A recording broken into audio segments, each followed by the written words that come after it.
Make Mommy proud, Jason. Don't let them escape.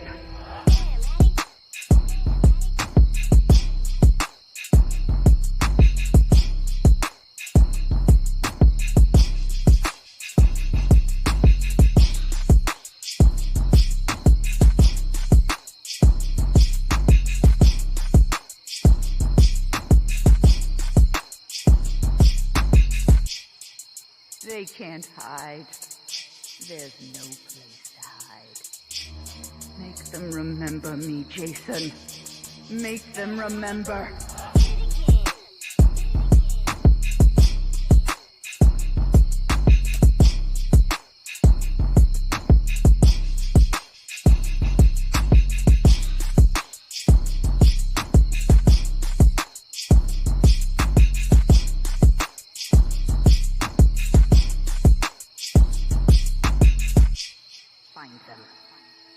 Yes. Yes. Kill for Mother. That's my Jason. That's my special, special boy.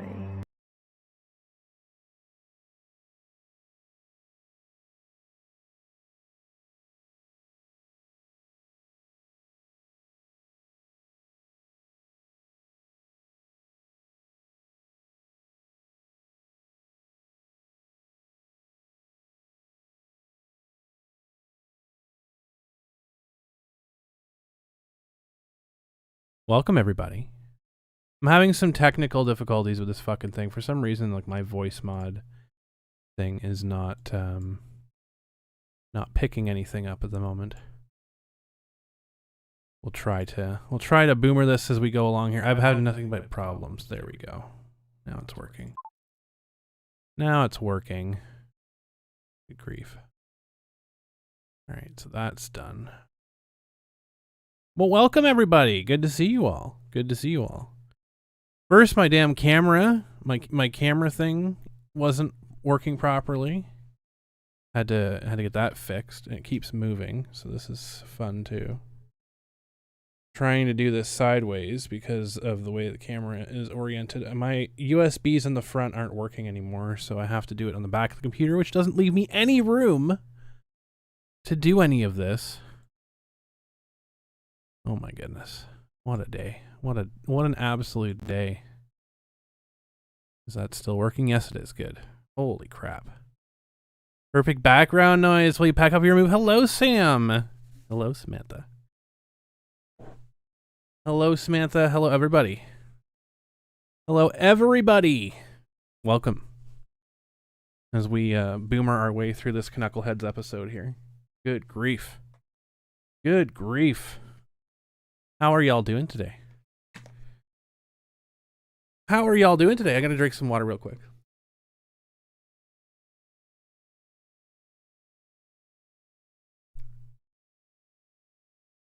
We're ready for spooky stuff today. We're ready for the spooky things. All the spookies. A little bit later, we're gonna get into the tarot card reading stuff here. We're going to get into tarot a little bit later. Not quite yet today. We're going to wait for some people to get in. We're going to wait for some people to start filing in. All that fun stuff. Boomering on a live stream. Stealing Bricade's brand. I'd rather not. You're on a train coming back from a con. Excellent, Blaze Firestorm. We're going to talk a little bit about that today. We're going to talk a little bit about FanExpo today, because I know there's a lot of people out there that are critical of how I am critical of FanExpo. A lot of people that really they disagree with my assessment of FanExpo because, you know, my convention and all that fun stuff. But we're going to talk a bit about what's going on with FanExpo and why. This is kind of a dangerous point, a kind of a dangerous tipping point for conventions, unfortunately. It's not looking very good. We're going to talk a bit about some of the nonsense that's been going on this week. You're here and you're eating dinner. Good stuff. Good stuff. There's been lots of stuff that's been going on this week. A lot of ridiculousness that's been going on this week, right? Well, shit. Well, shit. So yeah, there's a lot of things that we're going to talk about today, and a lot of stuff that we're not, and some of the things that we're not going to talk about. I'll start off the show by talking briefly, very, very briefly. And don't fall asleep in your dinner. You don't want to do that. We're going to talk about, and we're going to cover a little bit of the topic that we were going to talk about last week that we didn't end up getting to. That's what we're going to do today too. For those of you who didn't know, this is probably going to be a little bit more of a casual chat. But for those of you who didn't know, we're going to talk about entities, spirits, all that fun stuff, spooky Saturday stuff. Like the art on the tarot deck, you just pledged to a vintage Halloween themed deck. That's super awesome. Tara Strong at FanExpo. I don't know if she's at the Canadian one. I think there's one in Denver at the same time, so she might be at that one. I don't think she's at FanExpo Canada. Oh, she is? There you go. I know there's another one going on, I think in Denver or like Dallas or something right now. Like 2 going on the same week. But there you go. One person that was actually at the con knows for sure. Blaze Firestorm heading home from FanExpo. So we'll start off. There was a video that was made recently. I don't know. Like you guys probably don't know the person because you likely don't. Yeah, it's a really nice scare. There's a story behind this one I'm going to talk about a little bit later. I'm going to talk about that story a little bit later. But there's a video that was released this week, just before potentially, the never-ending court case came to a close. It's still ongoing. Spoiler alert: the court case is still ongoing. However, there is somebody on that was openly kickvic that released a video last week. Someone who's got over like 1 million subscribers on YouTube, and people were messaging me furiously about this, being like, "Oh my God, you have to see this. You have to talk to this person." Blah blah blah blah. I found out that by doing some cursory research that they are very much kickvic, and this is very much a planned out thing, etc., etc. So guys, don't worry too much about it. I took a cursory view of the video, so y'all don't have to. It is not. A lot of people are touting the production value. I mean, sure, the person's been a YouTuber for a very long time, and they are they're moving over into the VTuber realm now too. So, there you go. So it's they're not shy. They're not a stranger to production. So the fact that they acted like an amateur when they were actually doing the video tells you all you need to know about it. They're trying to sway the normies. Yes, Chris Jacobson. Yes, you are correct. They're trying to sway the normies. They're trying to act like they're, brand new to the situation when they've known about the situation forever, and they're trying to misrepresent things and using strictly only biased articles to prop up their argument. They tried to feign a topic about Funimation when it was 95% about Vic Mignogna. So exactly where it needs to go, in the toilet. Exactly where it needs to go. So you guys don't need to worry about watching it. It's nothing that you haven't already seen before, and it's just strictly bait for normies to pearl clutch over, because it's explaining stuff that didn't actually happen. So there you go. That's all I have to say about that. I know people have been messaging me about it. That's my opinion on it. It's trash. It's it's presented in a way that's very disingenuous and it's very concern troll. So it's worth about as much as the turd that floats in the toilet next to it. So don't give it too much credit. Next brief topic that I wanted to touch on.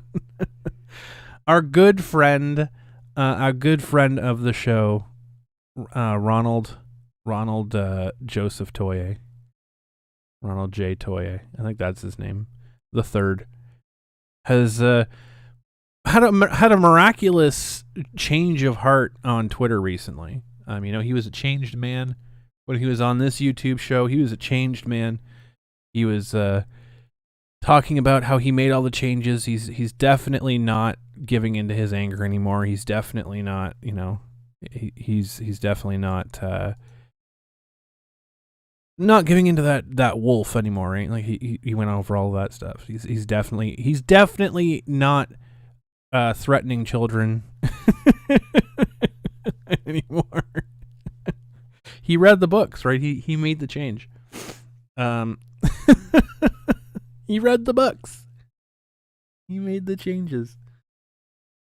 So yeah, wonderful. Our wonderful, of course, tongue-in-cheek a friend of the show, has been on a tirade recently. I wonder why. I guess we'll have to stay tuned to find out what he could possibly be upset about. There's really totally nothing to be upset about, right? But maybe there is. Children are probably his weight class. You're not wrong. You are not wrong. You're probably correct about that. So yeah, he's going and visiting people's parents. Yeah, this is the funny part too. And I'm not saying, guys, this is not me saying, his baby dick energy, right? This is not me saying to go out and report his tweets, because I don't think anyone should. I think it's hilarious that he's continuing with his foot and mouth disease. I don't think that anybody should go out and report his stuff, because it is just making him look better and better and better. And I can't wait to see that come back in court. I have this thing like messed up again. Background. It is messed up, isn't it? Yeah. Dagnabbit. There we go. So, I know like 100% what he's doing is against the TOS. Inciting, trying to get people to give him the person's address and all this stuff, and for the purposes of going and harassing and humiliating them. Yeah, just let them talk. Just let them talk. I know I caught a lot of shit for having Toye on the show. I caught a lot of shit for having him on the show. But fact of the matter is when you have an idiot like that, when you have a person that just cannot help from putting their foot in their mouth, the best thing to let them do is talk. Best thing to do is just let them talk. Let them talk, let them talk, let them talk. Sane people will understand that they're insane. Just let them go on. Just let them carry on. And they will eventually make a clown of themselves. Oh my god. Sorry, folks. It's a bit earlier than I'm normally streaming, so I'm a little bit tired. And finally, last little bit of news. There was one person that had reached out to me telling me, oh, you should look at this topic. You should cover this topic. You should talk to this person. I'm trying to line up a guest on the show. I don't know if they're actually going to take me up on it or not. But it is surrounding a little bit of the Has-Been Hotel, I think it is. And Hell of a Boss, I guess, controversy? I don't know. So there's someone in that sphere of things that I'm trying to get as a guest on the show to talk about a little bit about that type of stuff. And it might be something that folks are interested in. I have no idea, but fingers crossed. I don't know who the diaper person is. I have no idea.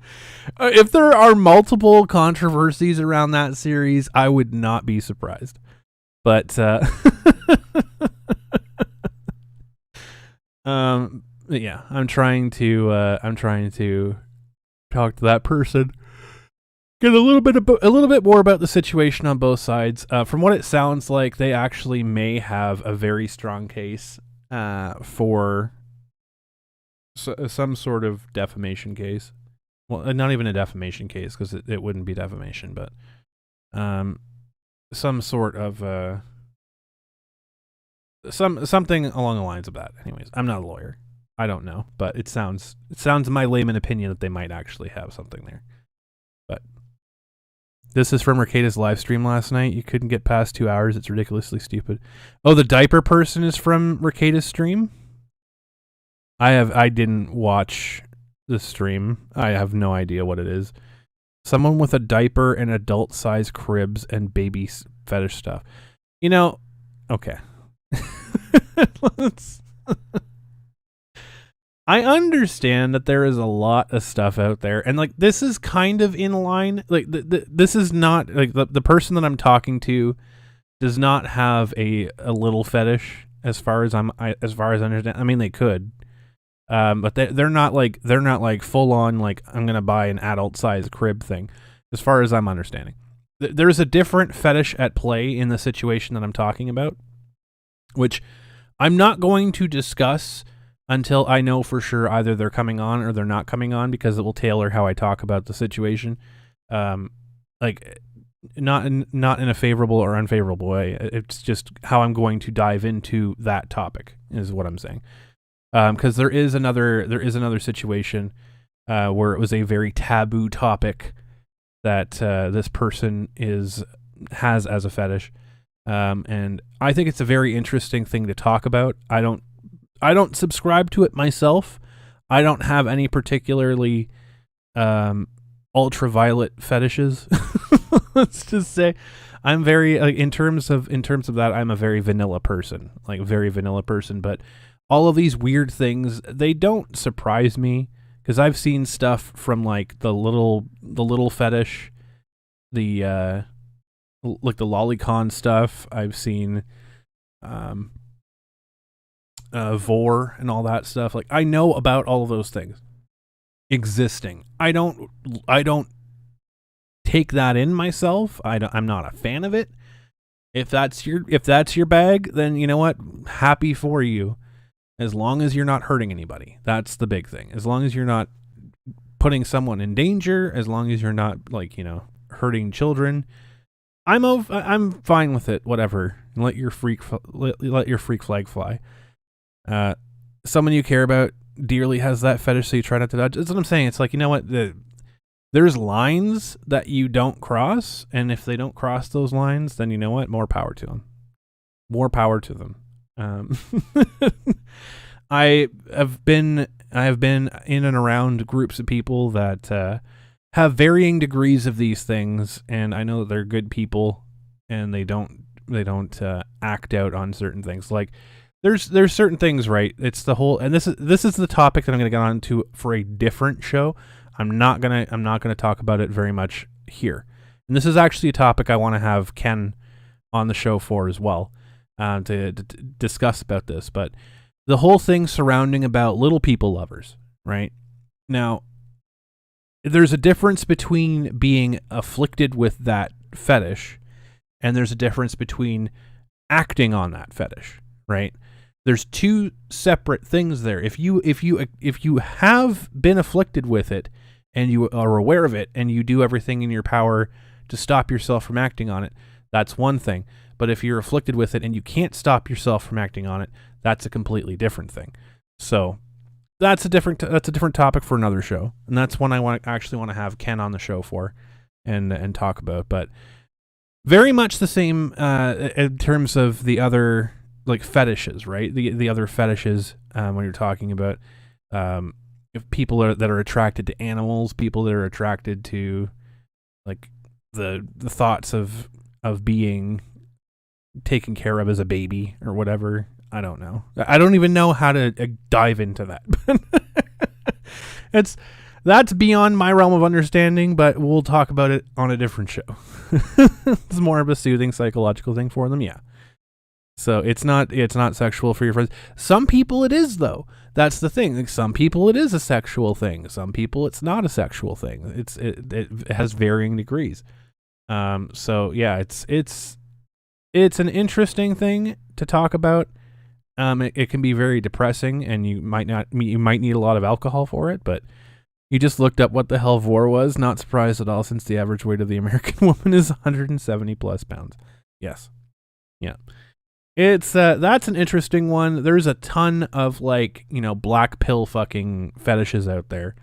Like reverse birthing and all that shit. Like, don't ask me how I know this. I don't imbibe this stuff. I don't review this stuff. I don't look at this stuff. I just know about it from other people. This is strictly my list of fetishes are very, very the most vanilla. Like even vanilla would look at it and be like, God damn, that's vanilla. Like I'm the purest white of snow when it comes to my fetishes compared to the rest of my friends. So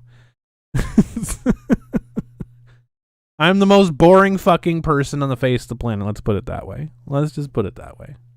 Now, speaking of the most boring fucking things on the planet, let's take a little talk. Let's take a brief chat about FanExpo.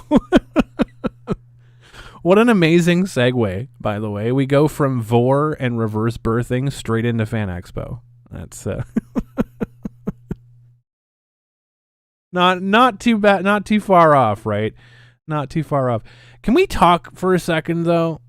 I want to pull something up here. Bear with me. It's going to take a minute for me to find the picture again. But there's a problem with the average weeb in there's a problem with the average weeb. What a transition. And I don't mean that in a bad way. I mean I do mean it in a bad way partially, but the problem here. Okay. My understanding is that FanExpo scenes from a convention floor. Oh, that's going to be a juicy one to take a look through. You're going to see a whole lot of what the con floor looks like. I have to find this picture. It was from the HoloLive panel. Okay. So let me just break this down for you for a moment here. Okay. The HoloLive VTubers had a Q&A panel at FanExpo. Let me reiterate this. The HoloLive virtual YouTubers had a virtual panel at FanExpo. Okay. Oh, here's the picture. Thank God. I was buying myself some time. So let me pull this up here. Oh my God. That's that window. Here we go. Good fucking Lord. Okay. HoloLive. I have to pull this. Whoops. Pull this up.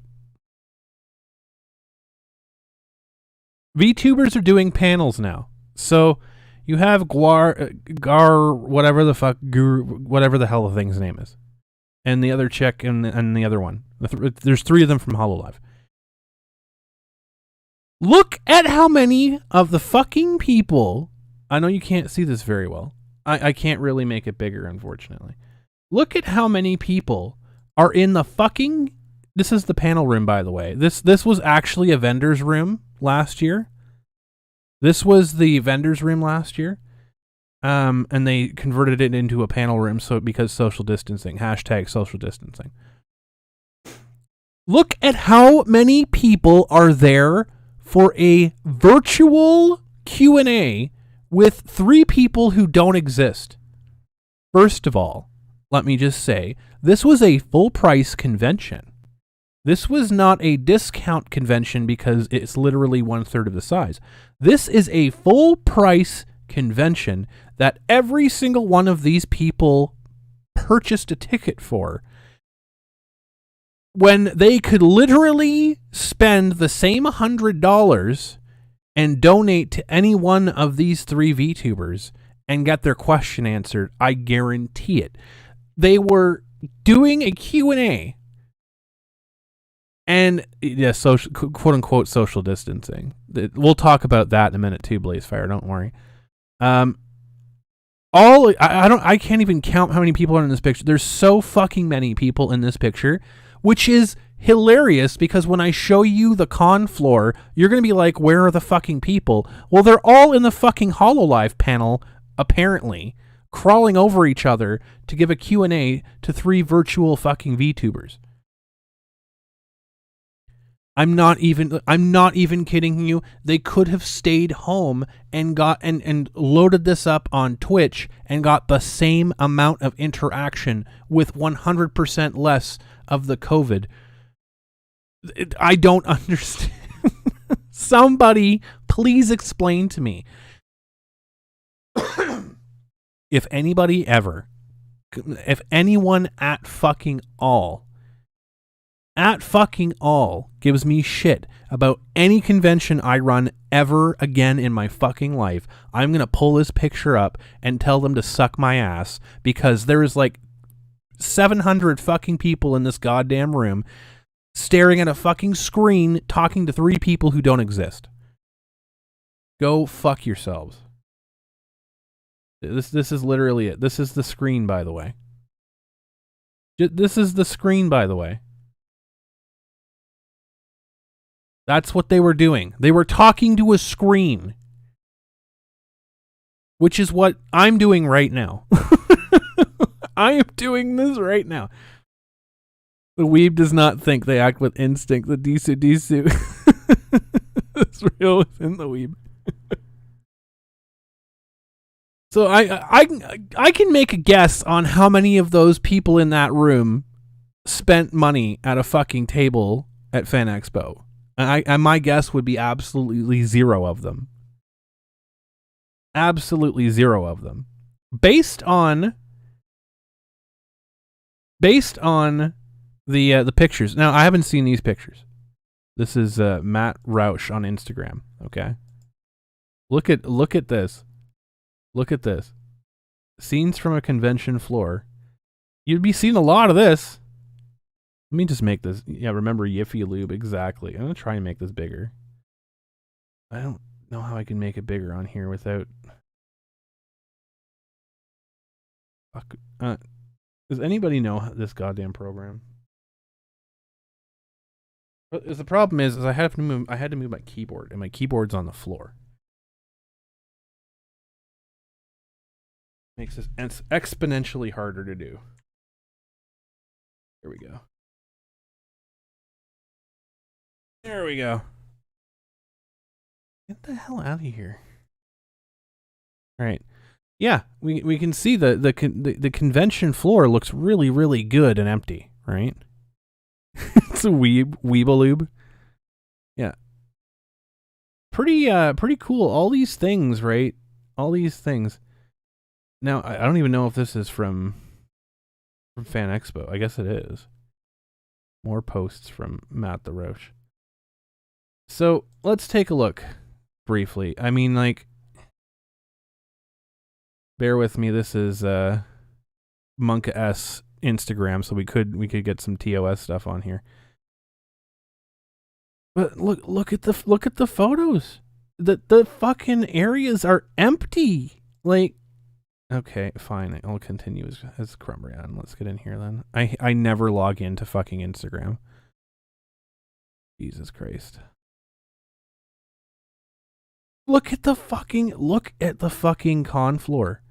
This is the ultimate convention in Canada. Like, this is FanExpo. This is the convention. Where are the people? Where are the people? That guy was at Kitchener Comic Con. Pretty sure he got that at Kitchener Comic Con too. Where are the people? What, like, lots of close-up shots. Lots of close-up shots. Like, look at this. Look at this. This is on Instagram, by the way. This is me making critical comments about the convention, not the people in them. There's nobody. Like, it's fucking empty. There's a Mungus.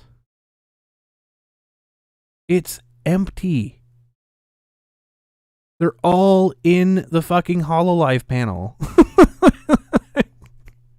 They all showed up for the HoloLive panel and they all disappeared. Okay, this is like the biggest amount of people I've seen.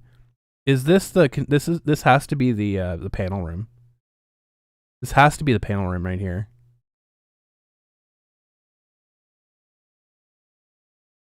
Because here's the other fun part too.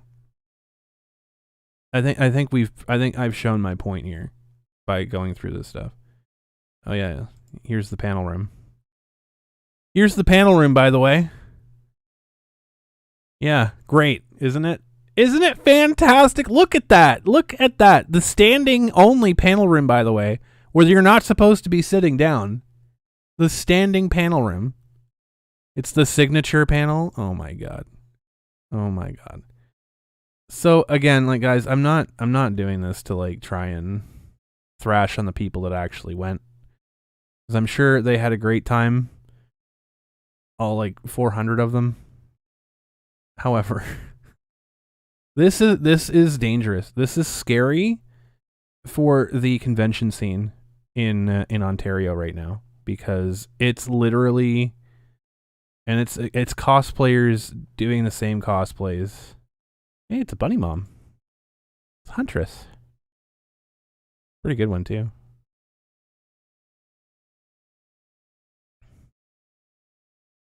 I like that picture. So yeah, I mean, I'm terrified as to what this means for the con scene going forward. Because, okay, look at this.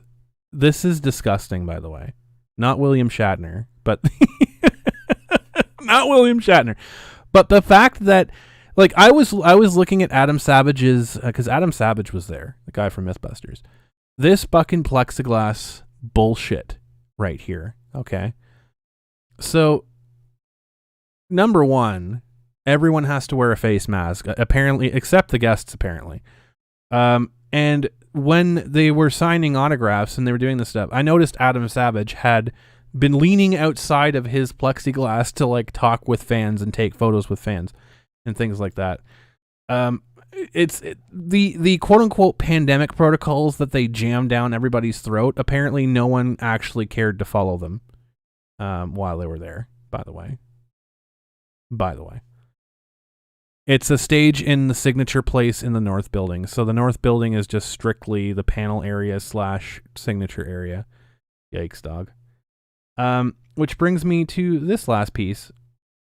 Sagi Mewtwo, who is 100% vaccinated apparently. This is a courtesy of Ministry of Otaku, by the way. Had shared these two screenshots. Going on about how FanExpo was one of the biggest letdowns. One of the biggest letdowns of the convention scene this year. There's no horror retailers apparently. We're in October. We're in the tail end of October, and there's apparently 0 horror retailers. It's probably all pop figurines, which it normally is. Probably because there's no quality control on these vendors. It's a full price convention too, so they have limited capacity. They have limitations on pretty much everything. They've cut it down worse than DashCon, and they're still charging full price. They're still charging full price for this convention, by the way. There's not even in the South Building, at least none of you know. So in 2 halves of that area, one side is the main stage, the other side is the second stage.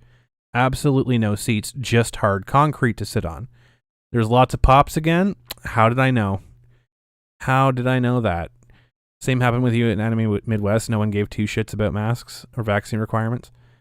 Kind of weird how the weebs care more for the interest than the other fandoms. Well, I mean, yeah, Nico, you're not wrong. You're not wrong.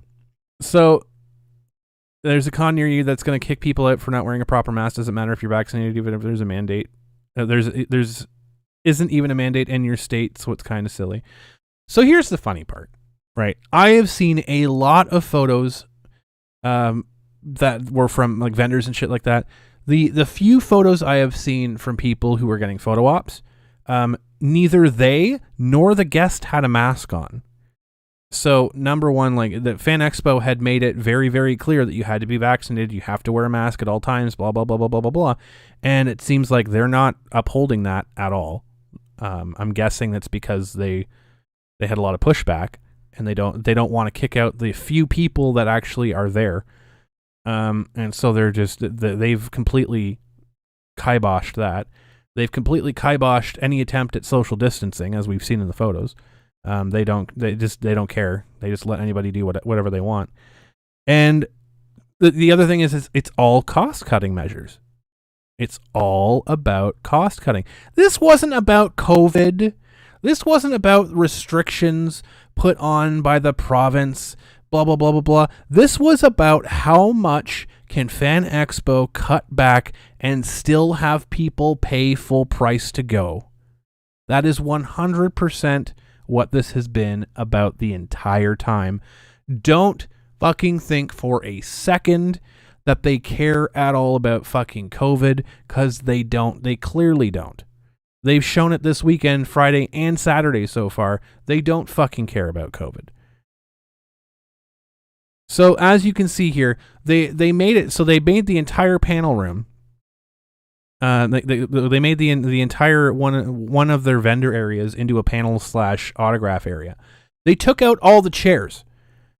So they told people that you have to stand at the panels and you have to space yourself out 6 feet apart, blah, blah, blah, blah, blah, at the panels, right? People have been sitting down on the floor, which is a no-no by their own rules, but they don't stop it. They don't care. If they have people sitting down on the floor, then what's the point of having no chairs? Well, you save money because you don't have to rent the chairs.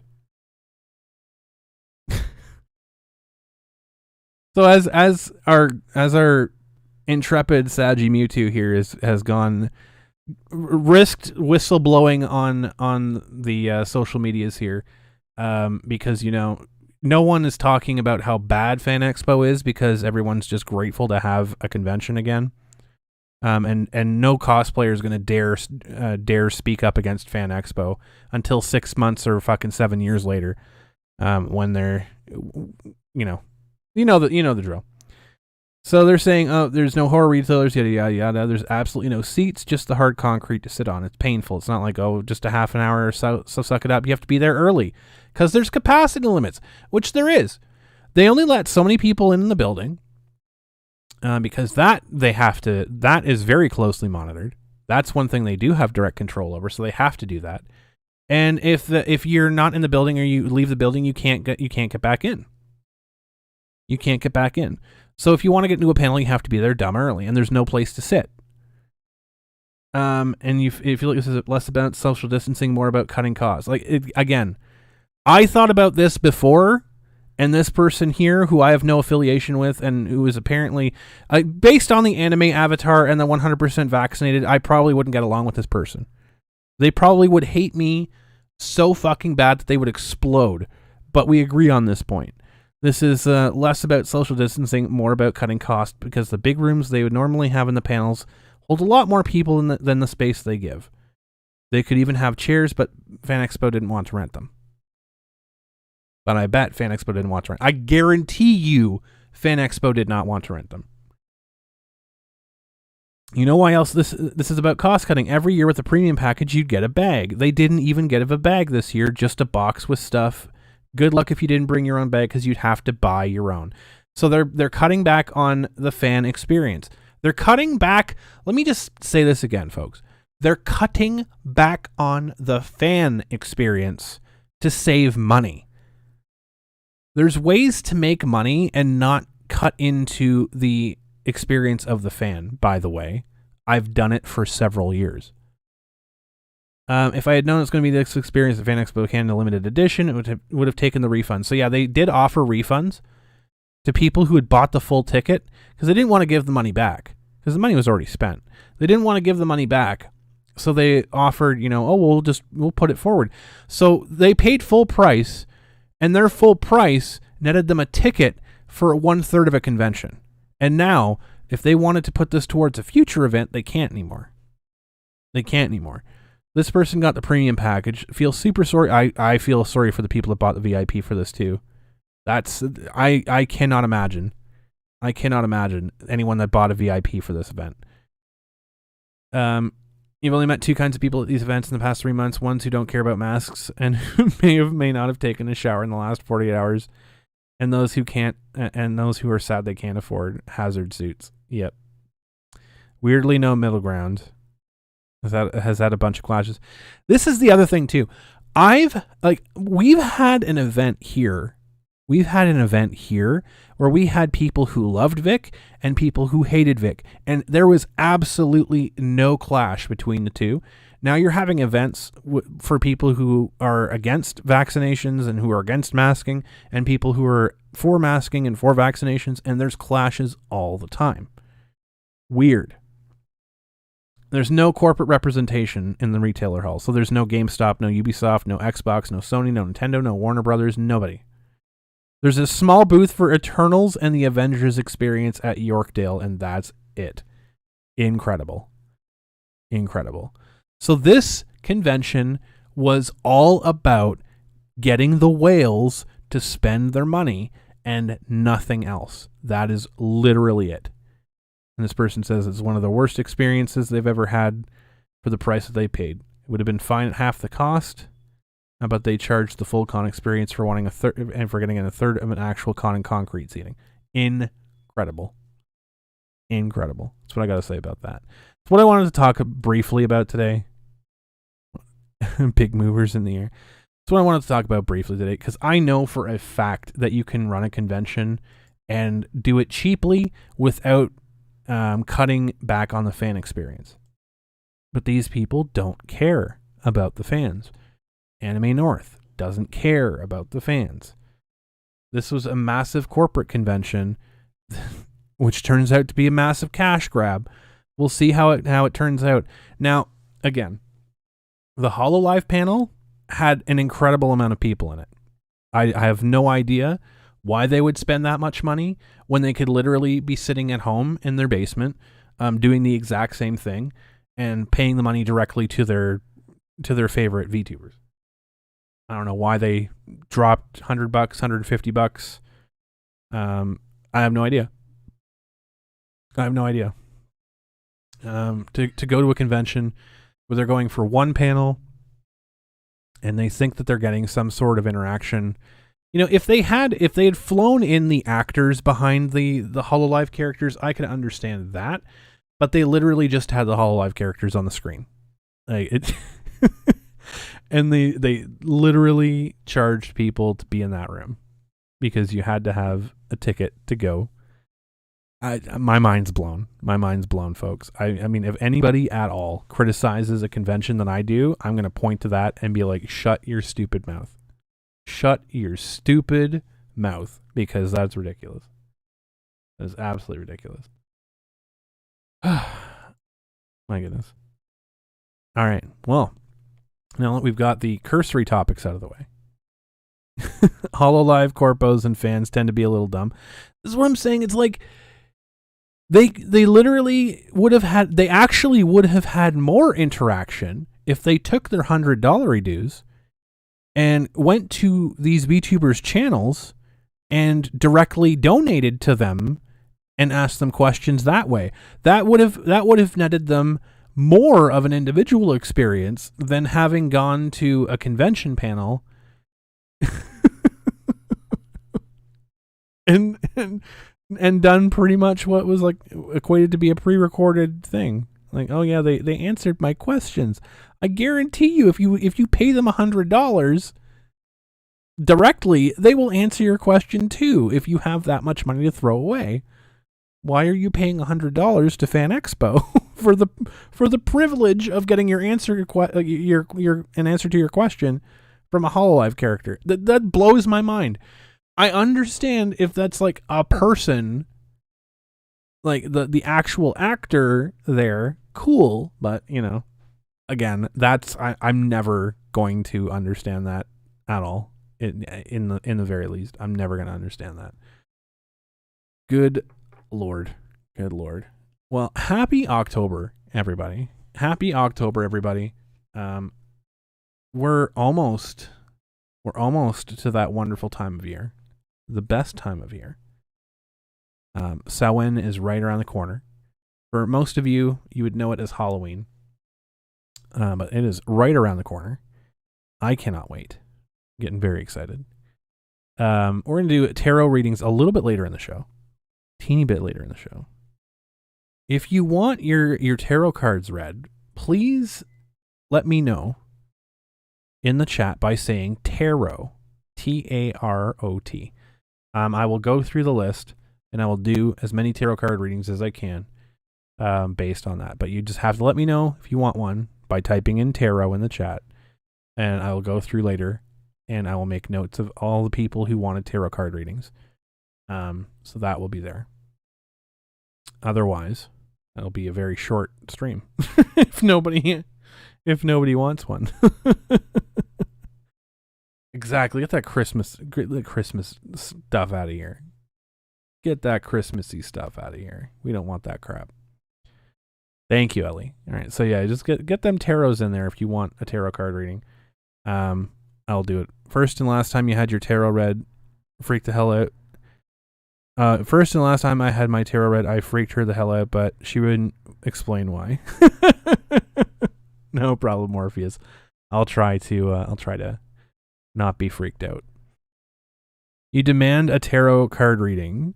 Sounds good, Milo. Don't you worry, we'll get you. We'll get you in here. But while people are pouring in the tarot card requests, we'll do that in a very short amount of time from now. I'm going to talk a little bit about the topic that we wanted to cover last week, but we had super duper offline technical issues that I had to take care of. But now we can talk about it today. So I wanted to talk a little bit about the ego. We're the one in the Matrix. I want to talk a little bit about the ego. And I don't mean the people on Twitter that have massive egos and things like that or whatever else. No, I want to talk about the things that go into what make us tick.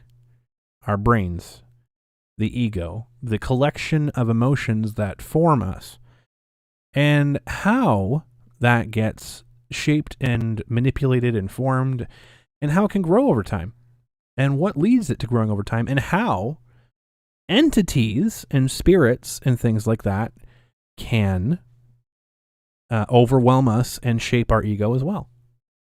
Because that's a very interesting thing. Why are children so vastly different than when they grow up? What happens with that? Like, why are kids so open to seeing the unseen? Things like that. Twitter ego steroids. So this is a very unscientific discussion. This is parapsychology. This is stuff that it's very much, there is very much a lot of stuff out there that has been dissected a lot by some very, very smart people. I am not going to talk about that. I am going to stick to the speculative. I'm going to talk more about the parapsychology side of things. If you're interested in learning about this type of stuff, I mean, Sigmund Freud's a great example of what we're going to be talking about. If you do some research into ego, superego, and id, that's also very great resources to look into when we're talking about this sort of stuff from the scientific side of things. These are, and that again, even on the scientific side of things, the psychologist and the psychiatrist side of things, that is all speculative. It's more repeatable. It's more appropriate because it's repeatable and stuff like that, because we've tried to do some research on it. But again, there's nothing written down. Carl Jung, yeah. There's plenty of different resources on it if you want to look into it from a scientific side of things about why people do certain things. I'm going to talk a bit about the parapsychology side of this, about what other influences could potentially be coming over people. Why people who are empathetic are more susceptible, who may not understand or know that they're empathetic, it would be more susceptible to taking on traits of other individuals, and how to protect yourself a little bit about that too. A little bit from that too. So it's a very interesting topic. I love diving into this sort of stuff because it's not something that a lot of people really look into. We kind of just, and this is not me saying throw science in the trash, right? I'm definitely not saying toss science into the trash. This is there's a scientific side of this, and then there's the spooky parapsychology side of this. So I'm going to talk from experience. I'm going to talk about all the stuff that I know, and hopefully it's edutaining to you guys, just a tiny bit, and then we'll dive into the tarot. How does that sound, folks?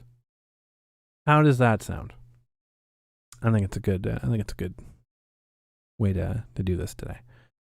So, what am I talking about in terms of parapsychology? What am I talking about in terms of entities, energies, spirits, blah blah blah blah? Okay.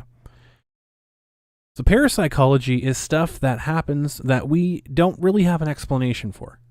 Which, I mean, you could really tell, like, you could really say that every bit of psychology or every bit of anything that is even scientifically covered right now is still parapsychology, because we just, it's all theories. We have no way of knowing, right? We have no way of knowing. We should share some spooky ghost stories someday. Absolutely, Ellie. We have no way of knowing for sure what the afterlife is like, or like how things come to be. All of that stuff. So, I mean, when we're talking about psychological stuff, it is all technically under the umbrella of parapsychology, because it's stuff that's beyond what we have an explanation for. Even though we try to explain it to the best of our ability, that explanation will change over time the more that we understand certain things and how things work. So what I'm gonna dive into today is a little bit that is beyond what we have definitions for. We're going to talk a bit about emotional energy and how that manifests as spirits and entities and the traditional quote-unquote ghost.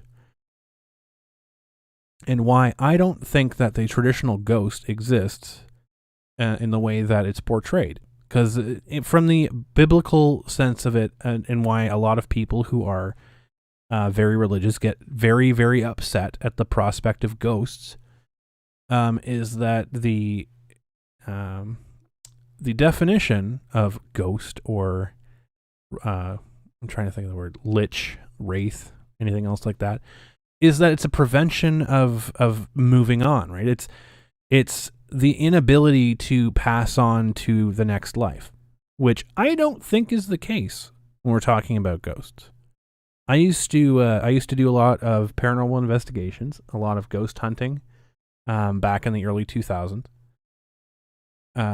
And I didn't really get the feeling at the time that it was a prevention of moving on, that it was, you have unfinished business, or you're stuck, or you can't go on to heaven, or it's purgatory. I never got the feeling of that. I got the feeling more of it was a footprint, right? Say you're walking on the beach, and your footprints show where you walked. That doesn't necessarily mean that you're stuck there. You're not stuck there, but the signs that you were there are still there. Now, there's physical signs of you being there, right? Like there could be houses, there could be someone had a campfire and left the campfire that shows that, etc. There's the physical signs of you being there. Then there's the emotional signs of you being there. There's the energy that you leave behind. It's like an energy footprint. Exactly. It's an imprint of your energy, of your emotions, of the things that you leave behind. And that's what I think is a more appropriate definition for what a ghost, quote unquote, would be. And now I know that would be upsetting for some people because a lot of people do there's a lot of people that do find comfort in, ghosts hanging out, especially if they're loved ones or things like that. Because you have that comfort. It's like, well, they're still with me, blah, blah, blah, blah, blah. The fact of the matter is that we leave emotional imprints on each other. We leave emotional energy on each other all the time. And so even if a person passes on, they still, technically, the essence of that person still lives on with us through memories, still lives on with us through an emotional energy that we have attached to that. As long as we remember them, as long as we keep them, keep their memory going along, then they're technically not gone. They're technically still with us because that energetic, like that energy essence is still there. Like that spark is still there with us, right? So looking at it from that sense, what makes up the ego then? So if what was them, the physical representation of them, you spent some time in New Orleans a couple years ago and I convinced you of this 100%. That's what I'm saying. The essence of the bulk of what makes us up is energy, right? It's energy. It's that consciousness, but we each have individual consciousness that's tied into a whole consciousness. We see it all the time. There's I like to use the example of the sheep, right? I like to use the example of the sheep. There is something that happened. I don't know when this happened. If you Google it, I'm sure it'll show up.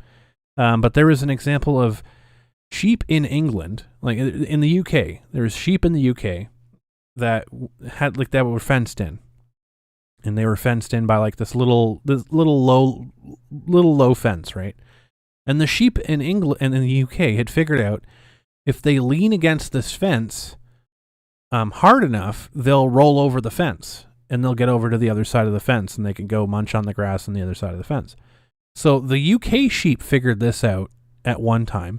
And at the exact same time, sheep in New Zealand figured it out too, at the same time. And like this is a thing that happened. It's like it was a very bizarre thing. As far as I understand, sheep don't have Facebook, so So I don't know how the sheep managed to like maybe they have their equivalent of Twitter. Maybe I don't know what that would be called. Bleeder? I don't know. But the UK sheep and the New Zealand sheep at the same time figured out that they could roll over this fence because they had the same sort of fence. Hello, Stacy. How you doing? And so it leads to a collective consciousness debate, in my opinion. Because at some level, we all have connections to each other. No, they don't, but they're susceptible to eating cords, mistaking it for grass. Maybe from being cloning and being linked, like the cloning of cows or something. So it's one of those weird things that it always comes back to that we're all connected, right? We're all connected to something. We all come from the same place. We all go back to the same place. So there is some sort of connection at some point. It is a universal consciousness where you get to think of it like I like to think of it like a radio station. Like we're all individual radio stations that or like we're all individual like radios that can pick up on certain frequencies. And when a frequency goes across, it'll affect a wide swath of the population, but it won't affect everybody. You're tired? You've been up since 4 a.m.? Oh my goodness, Stacy. Good grief. There's lots of examples of this happening right? There's lots of examples of this happening. Many different ways. But our brains are set up in a way that we interpret electrical synapses. Yeah, celestial beings having a human experience. Exactly. So our brains are set up in a way that we interpret electrical synapses. Now, there's only so many ways that a brain can be constructed, which it would make sense if once you reach that saturation point of how brains can be constructed. This is a weird topic. Basically, you're going to have parts of the population that have either very, very similar or identical constructed brains, which means that, we're going to operate on the same frequencies. And these different frequencies that interact with the universe are going to interact with the brains the same way, which leads to similar experiences. You're tired, but you didn't want to miss the stream? Aw, thank you, Stacy. Scalar waves, interesting. It's very interesting. It's very interesting. How it's interesting how certain people can be affected by weather pressure. It's interesting how certain people can be affected by electromagnetic waves, and other people can't. I've been in situations in hauntings, for example. So I've gone to individuals' homes, and they complain about how every night they're having the worst night terrors. They're having a horrible time sleeping. They wake up and they see things at night. They hear things constantly, and it's only when they're going to bed. They're always paranoid. They never get any sleep. And I check their bedrooms, and they have a really, really high concentration of EMF, electromagnetic frequency, around their pillows, because they're sleeping they're sleeping on a wall that's opposite of their junction box, like the power junction box, and the power junction box is not shielded properly. So I tell them, well, try this. Try, moving your bed, or try sleeping at the opposite end of the bed for a week, and let me know let me know what happens. And literally a day later, they do this, and they I had the best sleep of my life. I've never had anything, didn't have anything happen, blah, blah, blah, blah, blah. It's because the EMF waves, depending on how they interact with our brains, and what parts of the brains they interact with, they can trigger certain things. They can trigger certain things. They can trigger paranoia. They can trigger hallucinations. They can trigger nausea. They can trigger involuntary responses. And because certain people's brains are more attuned to different frequencies. Like myself, I can walk into a room and I can tell you if there's a high concentration of EMF, because my brain is very, very sensitive to it. My vision goes fuzzy. I get a massive migraine. I get sick to my stomach, because I can't be in heavy concentrations of EMF without having this stuff happen to me. And coincidentally, there's a lot of empaths that have that reaction to EMF. People who are empathic are very, very sensitive to electronic and magnetic frequencies. You've seen a ghost version of you too. It's weird the first time. So it's very, very interesting, and it's not a whole lot of stuff that's been dug into in the scientific community. But most people who are quote unquote psychic and people who are empathic have these sensitivities, and it's one thing that's a very defining trait. It's pretty much through most. I don't know the actual statistics, but not a good chunk of the people that I have met, pretty much all with an exception of one or two, have had sensitivities to EMF. People who have had experiences with paranormal have had sensitivities to EMF. There is an experiment I want you guys to Google sometime called the God Helmet, where it's a complete sensory deprivation device that you put over your head, and it has no sound. It basically no sound, no vision, completely black, completely dark. And then the people. The helmet is designed to generate EMF on specific parts of the brain. So on one side of the brain, people report when the EMF is blasting on the one side of the brain, people report that they feel like they're in the presence of God. They feel like they're in that it's warm, it's safe. They feel calm. They feel like, like they're in the presence of like a heavenly being. When it's on the other side of the brain, because it's not left or right. It varies from person to person. But when they activate it on the other side of the brain, they get the paranoia, they get the fear, they get like they start feeling things, they start hearing things, they feel like it's, they're really uncomfortable. They want to get out of there. So it's very, very interesting stuff. Very, very interesting stuff. I'm hoping that the scientific community dives more into it, so we can get more of a definitive answer for it. But this to me led me down the path of looking at ghosts and hauntings and things like that. No problem, Randy. No problem at all.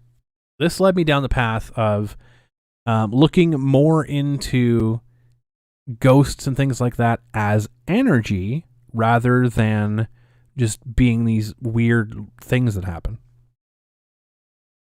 That's why when you go to certain places, especially high emotional places like war memorials, things like that. When you go to a battlegrounds are very, very strong for this too. And it's very interesting because it varies depending on which direction you're facing. I've gone to Lundy's Lane many times. Now, for those of you who don't know, Lundy's Lane and Drummond Hill was the site of the Battle of 1812, like the War of 1812, was the definitive battle between U.S. and British colonists, where a bunch of people died on the hill. The hill I will die on. Right? They exchanged a lot of casualties on that hill. A lot of bloodshed on that hill. A lot of emotion on that hill. Now, when I go to Drummond Hill, it's a cemetery now. Like, cemeteries are generally pretty boring, unless they have historical significance. So, like, if you're going for a haunted place, cemeteries is like the most boring place you could go. 1 second, I just had to blow my nose.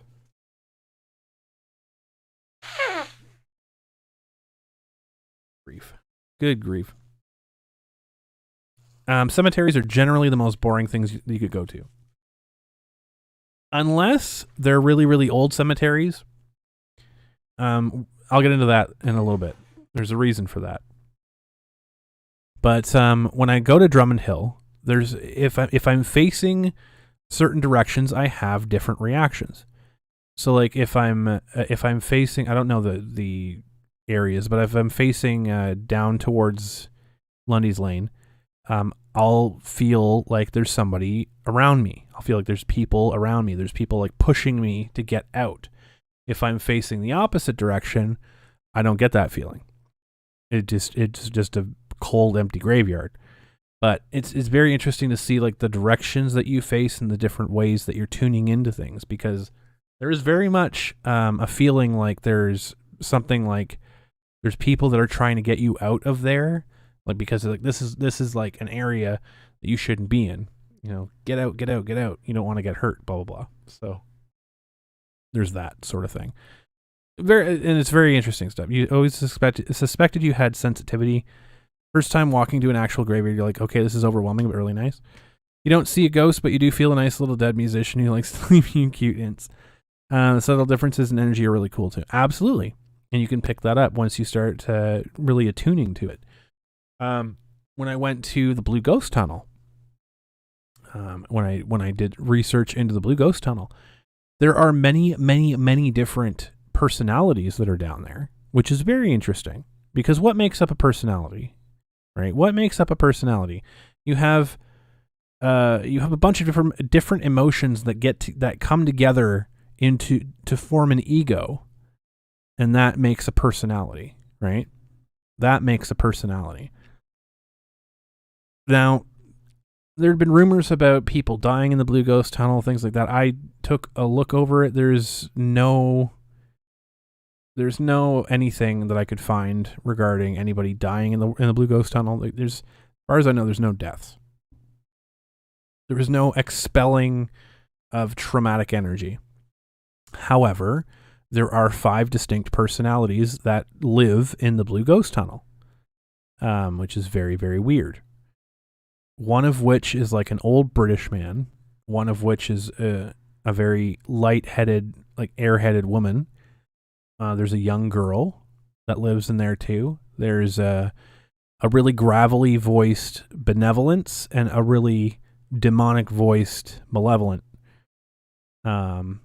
Which is, and they all seem to interact with each other, and they all seem to be aware of each other, and they all seem to be aware of the people that are there.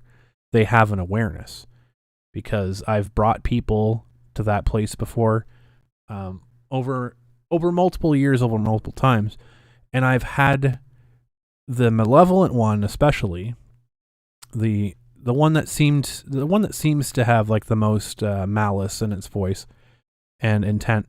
That one remembers people, and it's asked me about those people when I've gone back without them. The other ones just seem to do their own thing. But what makes up? So for that, if it's just a regular old train tunnel, no one's died there. What the hell? Like, how the hell did those, spirits? Because they're clearly intelligent. Because they can say people's names, they can remember people's names. How the hell can they exist there if no one died? If they never existed as a human being, how could they exist there? Very good question. There's a lot of people that go to this tunnel. A lot of people that go to this tunnel. It's an urban legend, and people make the pilgrimage there all the time. And oh my goodness. People make the pilgrimage there all the time. And a lot of people are very, very scared when they get there, because it's a very secluded place. It's a very out of the way place. It's not easy to access. You're not supposed to be there. Everything else like this, right? So it's a very spooky place to go, and you have all this emotion running high when you're there. And you have pranksters that do things.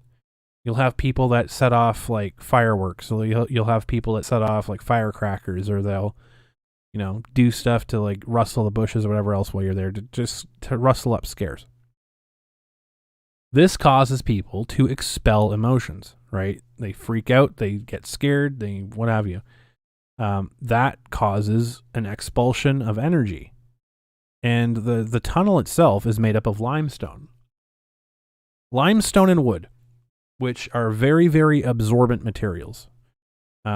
Energetically absorbent materials. So what I say about this is that the construction of limestone, like the actual like molecular structure of limestone, is very porous. And so when energy is put through a limestone, it doesn't just like go in and go out, it collects in the limestone. And when the energy starts to seep out, then you start to notice things, like if you're empathic or whatever, or if you're psychic or whatever, the energy leaks out slowly. And so that, with it being basically bukkakeed on all the time by scared people, you have all of this energy that's just like dripping from the walls, basically.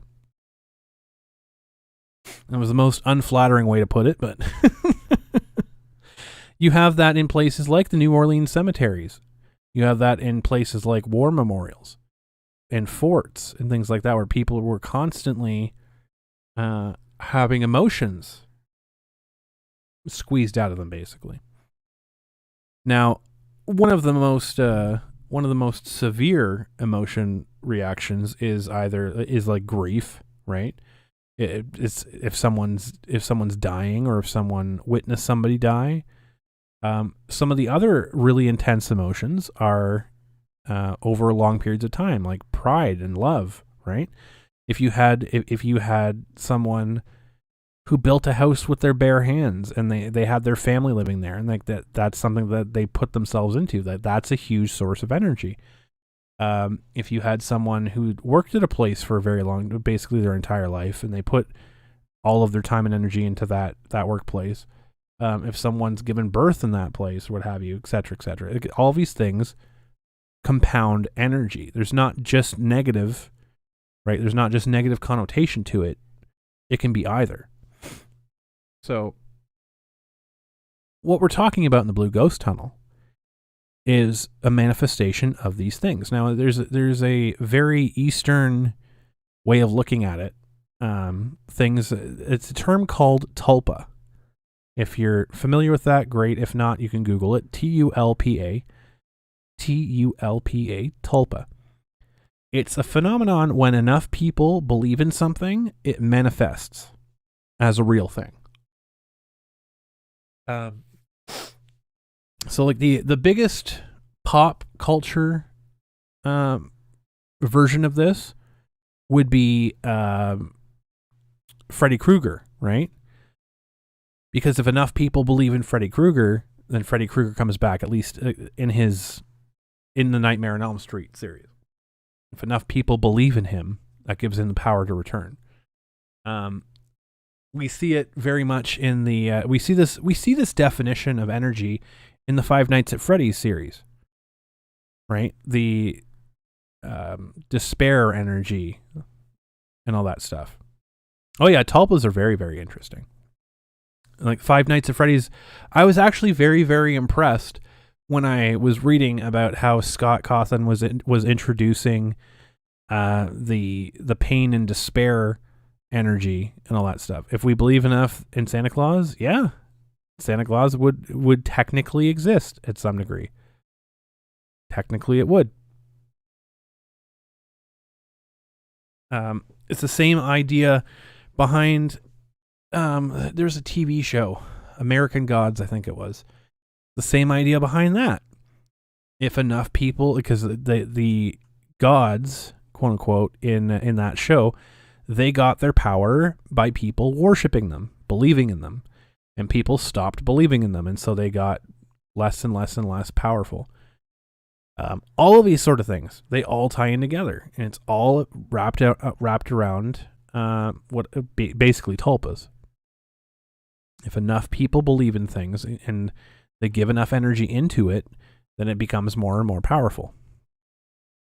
I believe there's SCPs like that too. You always got a creepy feeling from the basement, a house that used to be a funeral home. That would make sense. Probably a lot of energy spent in the basement doing like the embalming and stuff, and people getting freaked out by noises. So I would assume that's probably a lot of what that is. So when you're in an area, when you're going through areas that have had a lot of energy expelled onto them for whatever reason, good or bad, because here's the thing: energy is neither good nor evil. Energy does not have an alignment, right? Fear, love, greed, compassion, hope, hate, all that stuff, that has no alignment. Anger, all that stuff, it has no alignment. It's not good nor evil. Energy doesn't know how to be good or evil. It's just the actions that come out of those things dictate. We see that stuff like throughout media. Dragon Age. That's a very big theme in Dragon Age. Is that every like spirits period, demons and spirits don't mess with them, because even the benevolent ones can be evil. Like even the benevolent ones can do bad things. It's not just the demons. Like the demons obviously mostly evil, mostly do evil things. But benevolent spirits can also do really bad things, like the spirit of justice, right? People saw that with Anders. Spirit of justice took over Anders and did really terrible things. Got one hell of a ghost video? Nice. Thank you, Morpheus. But we see these stories all the time, and these stories came from somewhere. They didn't just come out of nowhere. They didn't just pop into existence. These stories, because going by the universal law that energy cannot be created nor destroyed, these things existed before. We're just remembering them. We're just remembering them now.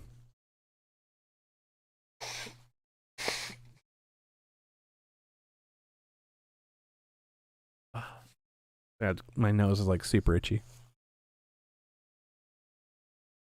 You're the only one getting that feeling your family didn't believe you when you said something wasn't right? Again, like this comes down to people having like different makeups, right? Not everyone has the same brain in terms of being able to pick up on certain wavelengths and certain aspects of things. A lot of people think they're being haunted with bad intent. It's just someone trying to communicate. That's pretty much it. The way that I try to explain it when I go to people's houses and they're all freaked out, it's like, look, when you're dealing with something like this, when you're dealing with an energy or an entity, they're trying to communicate with you in the most direct way possible to them. Because communication takes energy. It basically takes up what makes them them. So they're trying to communicate in the most direct way possible, which to us is it's very confusing because we don't communicate in that method, right? So one thing I will tell you folks is that I do have I've been told, and I know, it's just something I know. I've been told by countless psychics that I have a lot of spirit guides. I have a lot of spirit guides. And it's nice when you have them because sometimes they're able to translate that sort of stuff. Other times they don't. It really depends. Really depends on the individual one that you have. But sometimes they do act as translators so you can understand that a lot better. Other times it's not for them to do, so they just let things happen. But basically, it's very true. What I say is when I go into people's houses and they're getting freaked out because something is there and something is doing something to scare them, I tell them, look, here's the thing. Imagine that you're in a house and somebody else is there. And you're trying to talk to them and they're ignoring you. And you keep trying to communicate with them and you can't communicate with them. And that would frustrate you, right? So you're going to try to do other things to get them to pay attention to you. Exactly. Sometimes you just have to learn things firsthand. They're going to do things to get them to get you to pay attention to them. So especially if hello Tom. Hope your situation's doing a little bit better, Tom. They're going to do stuff to get your attention. Especially if you notice them, but you're ignoring it. Because they know that they're getting through to you. And you're ignoring them. So the best thing to do is just be polite. Just be polite and talk to them. And communicate with them. Because most of the time, they're not doing things from a bad place. So it's better to just communicate with them, see what they want.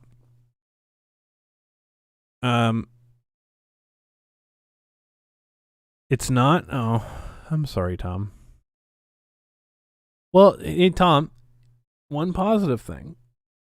If you can find a Costco in your area. Costco just raised their minimum wage to $17 an hour. So there you go. You have a shot. You have a shot. So when you're talking about all these, you're not polite to the ghost boy. You tell him to fuck off consistently. Oh my God. I'm going to rip my nose off. It's like so itchy. Like I tried blowing it, but it's just not stopping. I haven't heard anything back from him yet. No worries. It does take a bit of time sometimes. It does take a bit of time. So that's all fun. So going back to the energy thing, it's like, yeah, I tell them, it's like, you just got to communicate with them, because they're just egos, right? They're just sparks of energy, groups of emotions. And when you're talking about no, I haven't done the tarot readings just yet.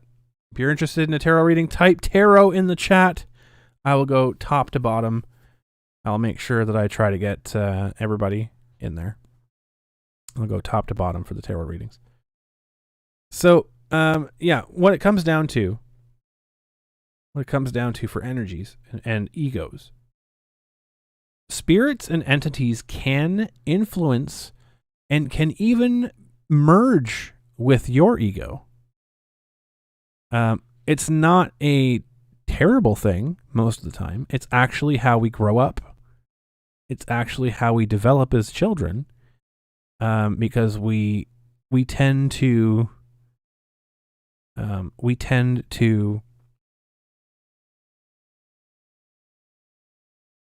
take pieces from everyone that we are around, right? We take aspects. And why does this happen more as a child, right? Why is it that during development, during 2, 3, 4, 5 is like the most critical time for a child's development? I would argue that because at that time our egos have not really manifested entirely at that point. So we're open to having a bunch of different emotions come in, seeing what's compatible, and then by the time our ego manifests, which is around age 6 or age 5 or 6, that's the first big change, right? The second big change we have is around our teenage years, when the body composition starts to change, hormones start to kick in, we start to take on other aspects. Yeah. Just give them a call on Monday. Exactly. They start to take on other aspects. And that's another thin veil for us at that point in time, where we can have more dominant emotions come in, more dominant parts of our ego come in and push through, and that would be another big change. And there's a really big shift, I would say. It doesn't stop at age 5 in terms of the development of the quote unquote ego. I would say that keeps happening for quite a long time. Also, traumatic events have interactions on that too. So if you go through a traumatic event, that weakens your ego enough to have another more dominant part of the ego come through. If you go into a haunted area that has a particularly strong ego and you don't protect yourself enough, that could take over and change your entire personality too. Yep, I'll definitely do it. Tom.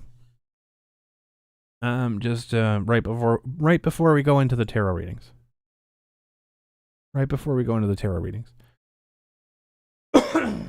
Oh my god. So yeah, it's all of these different things add up to the ego. Right? They add up to these different changes and things like that in your ego. Now, from my experience, the best way that I would say to protect yourself, find focus objects. Find yourself an object that you can focus on. For some people, it's crystals. Some people find it's whatever works for you. Some people have a really strong belief in crystals. So you want to whatever you can find as a focus, which I'm lacking extremely of right now. I'm lacking focus hardcore. But this particular thing for me, okay? Story behind this scarab. Find your focus item and carry it with you, because it will help you keep an anchor on your reality, basically. So a little bit of story time before we jump into the tarot section of this. This scarab was given to me by a psychic. I went to a psychic fair that's local here. That was pretty much like 2 or 3 times a year. I would go all the time because I love everything to do with psychics and all that stuff. When I went one time, I made friends with quite a lot of the psychics that were there, because they really liked what I was doing as the paranormal investigator and all that stuff. Oh yeah, no, Randy, I talked about that. That thing that you just sent me. I talked about that briefly at the start of the stream.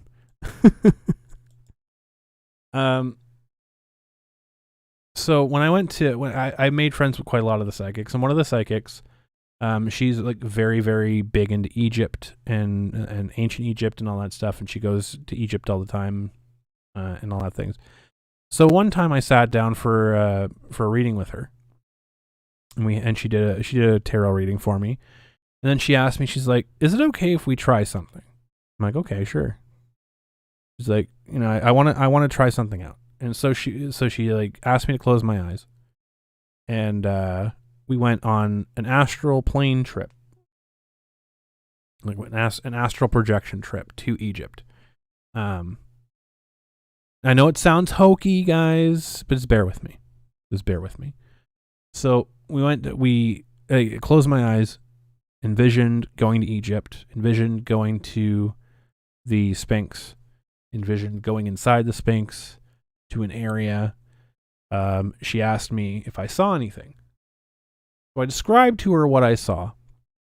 I described to her that I saw Anubis, like the representation of Anubis, standing there holding his hand out.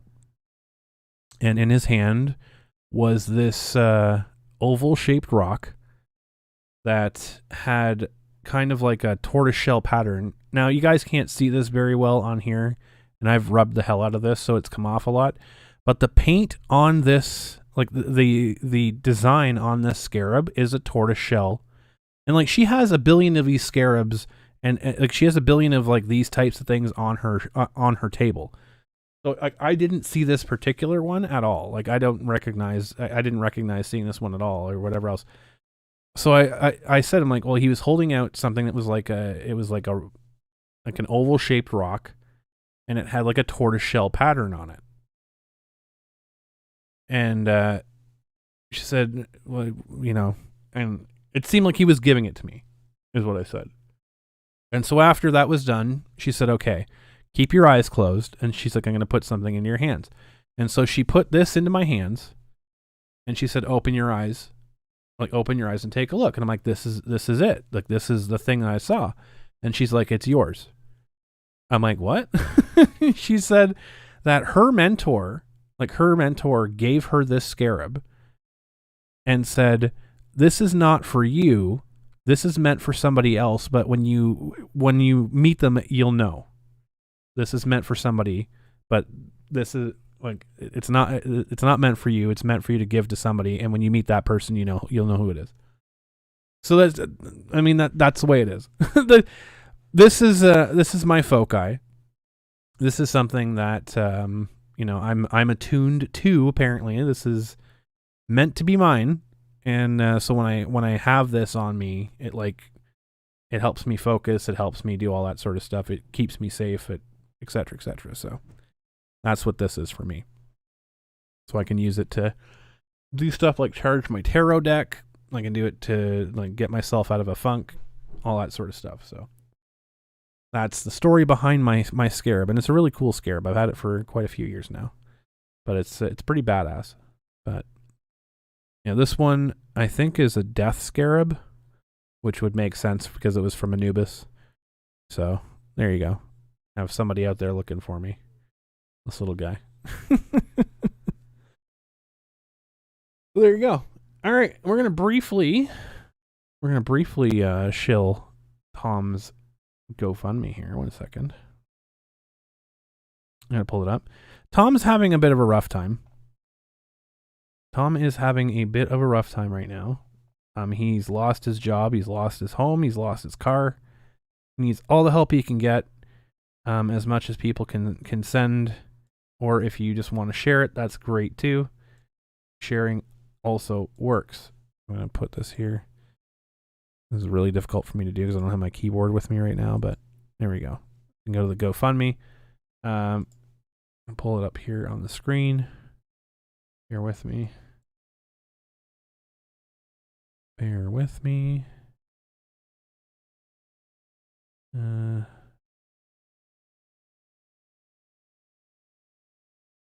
Go. Boop. So if you can share this GoFundMe, here you go. Last August, I was forced out of my apartment as I had fallen behind on my rent. Eviction proceedings were starting, so he needed to move out fast. He was forced to move into a hotel and rent a storage locker. Last week this is a while ago. Last week was like about a couple weeks ago. Laid off from his job as a deli associate for a major grocery chain. He was informed that they don't want him there. On September 21st, things got so bad he was forced to sell a prized car in order to stay in a motel room that he's currently living out of, and the money that he netted that. That was the last time you played Galaga.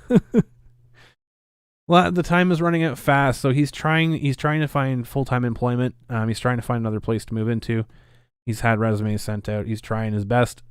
So this will, any dollary dues that we can send his way will certainly help out the situation for Tom here.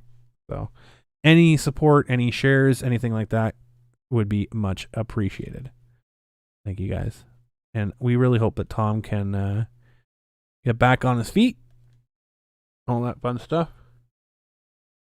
Get that ball rolling for you, Tom. So fingers crossed. If you can help out, great. If you can share it, great. Amazing. All right, so I'm going to scroll up here. We're going to start the tarot. We're going to start the tarot portion of the show here. I'm just going to see who all wanted. We're going to go down the list here. 1 second. All right. Okie dokie. I know people said that before. No problem, Tom. No problem. All right, so we had Ellie. Ellie Z. So these ones, folks, if you want, so this is what I'm going to say. If you want a private tarot session, with me getting into like more detailed stuff, message me on Discord, message me on Twitter, and we can set up a thing or whatever else. If you want, like, because these ones I'm doing on stream are going to be for free. If you want me to do a more detailed one for you, I will do half an hour ones for like $40, hour ones for like $80. That's like the going price. If you want to do an hour-long tarot where you can ask specific questions, things like that, I'll charge like $80. If you want to do a half an hour session, which is more compact, I'll do like $40. That's fair. Awesome. Otherwise, y'all can wait until I do the free tarot ones on stream. There we go. So Ellie Z, if you're still in the chat, this one is for you. Okay. This one will be for you. These ones are going to be very broad. If you guys have any specific things, just because I want to get as many people in on these as possible during the streams, I'm going to keep them relatively to the point, short and sweet. And if you want longer ones, then you guys can reach out to me, and we can set up a time to do that. Obviously, if you're subbed to the channel. If you're on the Patreon, I will give you a discount, obviously. If you're not, then hey. Awesome, Twisted. We have a few people to go through. We'll start it with LEZ to start. I'm just going to spend a minute here, get attuned to the deck. We'll see what we can do here. Be complex again. What is something I fail to notice, but it's right in front of me? That bus. That bus coming for you, that universal bus. All right, so I'm just going to spend a moment here to get attuned. Okay. Didn't take too long. All right, so let's see. Ellie.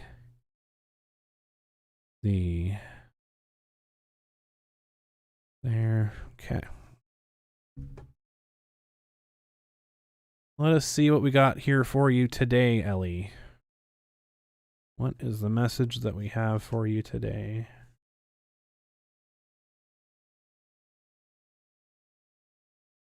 All right.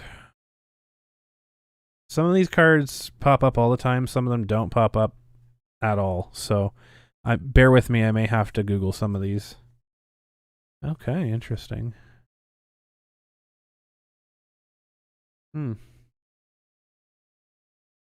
Okay. So we have, I'm going to try to zoom this in here for you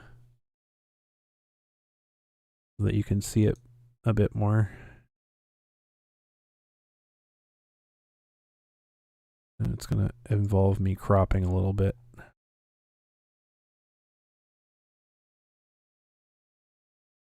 So I can make it bigger.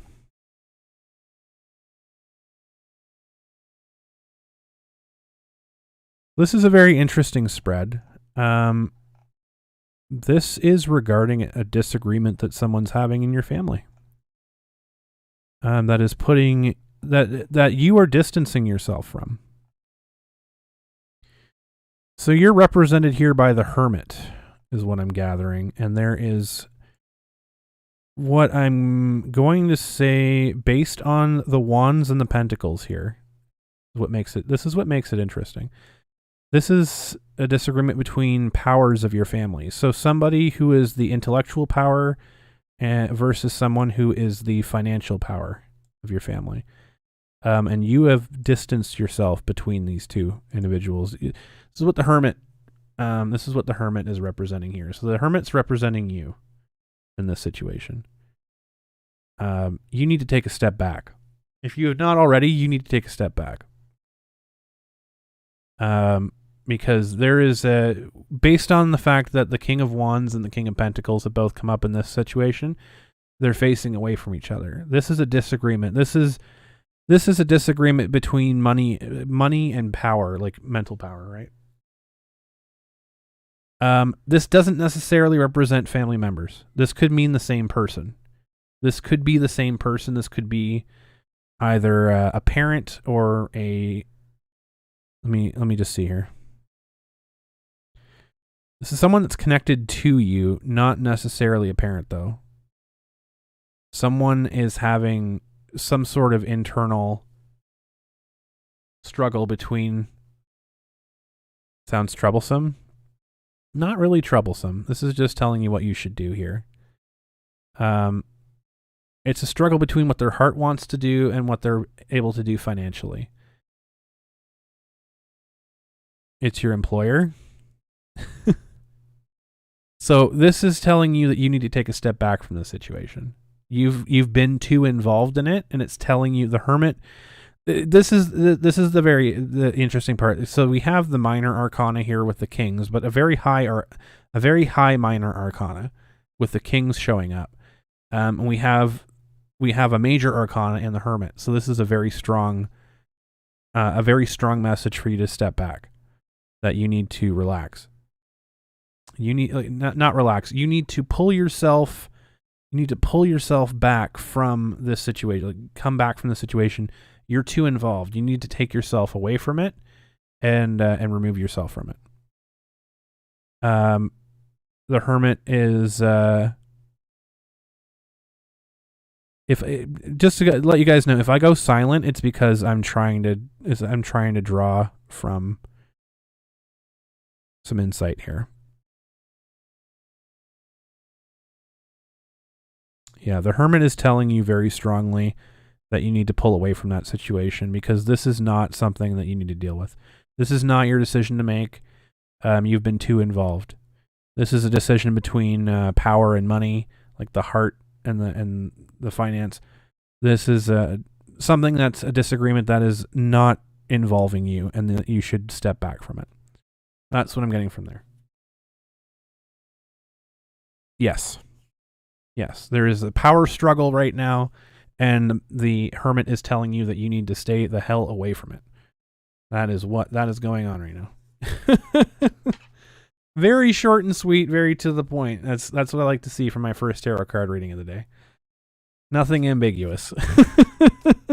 Nothing ambiguous. I like to see that.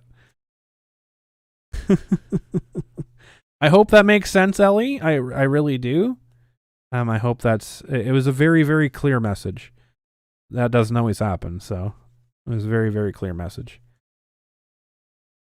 They don't want you getting involved with that because it's not good for you. You're very welcome, Ellie. You're very, very welcome. Very short and to the point. I like that. All right, Oathkeeper Roxas was the next one. Oathkeeper Roxas. So again, if you guys want any like more detailed, hard into a question or anything specific, just feel free to message me on either Discord, message me on Twitter. We can set something up depending on the complexity of it. If you're subscribed to the Patreon, I can make it. I can knock down the price for you. But the general price, half an hour is $40. 1 hour is going to be like $80. Because that's the going price for tarots. But I can knock that down for you guys. Makes a ton of sense. Very good to hear. Very good to hear. All right. Oathkeeper Roxas is up next. All right, let's tune this. Okay, Oathkeeper Roxas. Okay. See where we're gonna cut this. Yep. Alrighty.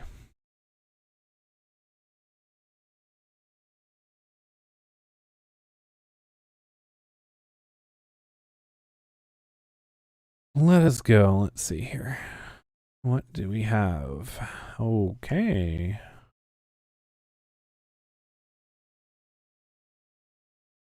Very, very interesting. Okay. All right. So someone is deceiving you. Someone is lying, and you need to make a choice.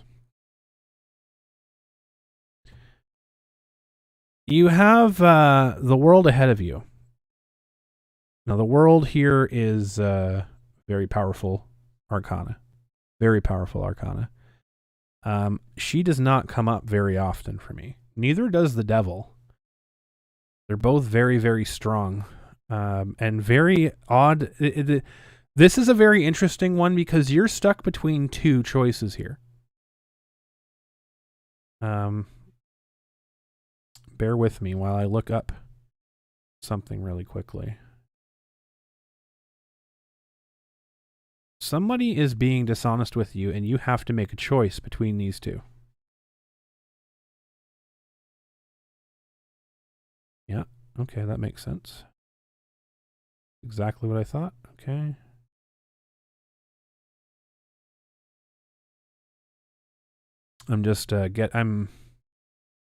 Yeah.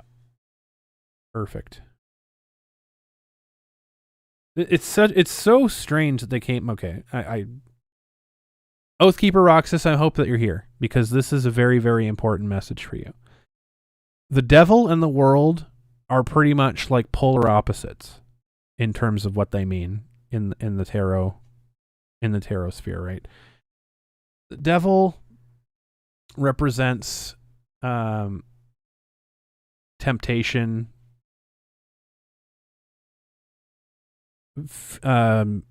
fear of being dominated, things that are holding you back. The world represents accomplishment, represents completion, represents everything,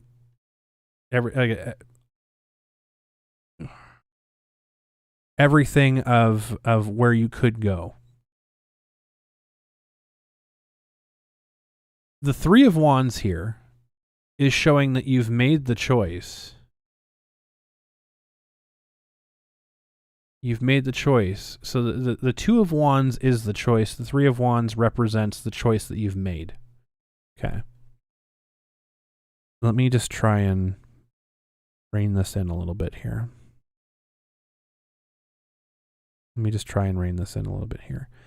What you do next is going to define. This makes a lot of sense now. Okay. Thank you. The ship here in the Three of Wands is showing that even though you've made your choice, you've picked up the wand, you've moved past the choice. This wand here represents the choice that you've made. Even though you've made the choice, we don't know if this ship is coming in or leaving. So you still have time to dictate which of these two paths you're going down. Are you going to give in to temptation, which could lead to ruin? Or are you going to resist temptation and give in to your full potential? So this is telling you, even though the choice that you've made right now, and I really hope that you're here to hear this, Oathkeeper Roxas, even though you've made the choice, you're very much in control of which direction that you're going to be going in right now. You very much have control over which direction you're going in. I don't know what this choice has been. I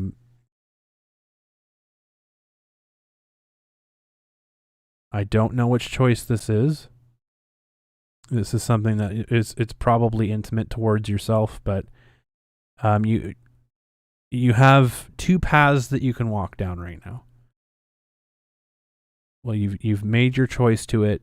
If you hold yourself, this is representing self-doubt.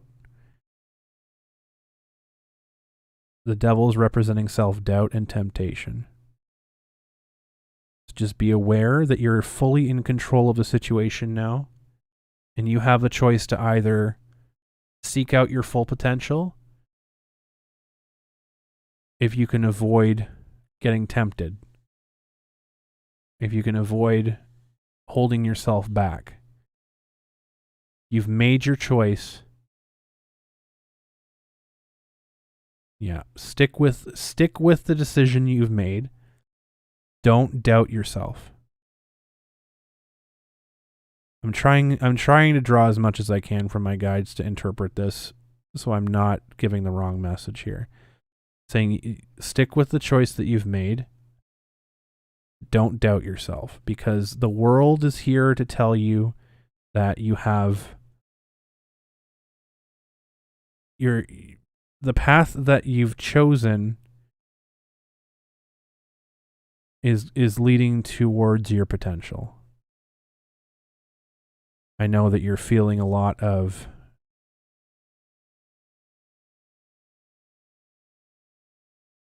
apprehension about the decision that you've made. You have a lot of apprehension about the decision that you've made here. The world is here to remind you. Follow the path, see it through. Don't doubt yourself, because you're on the right track. You're on the path of success with the choice that you've made regarding whatever choice it was.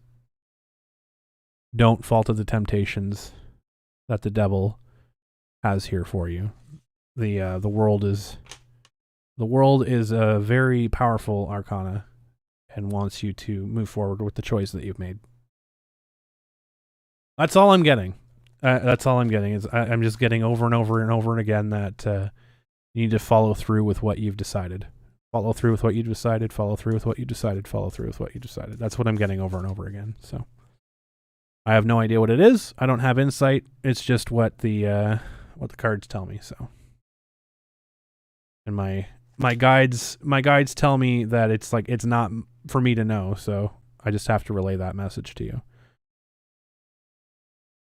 It's something that you know, and that's important for you to know. So there you go. Morpheus is up next. Morpheus, I hope you're still here. It helps when people are here because then I can, get that and know if I'm making sense or not. If I don't know if I'm making sense or not, it's harder to do the reading. Morpheus, good. All right, so you're still here.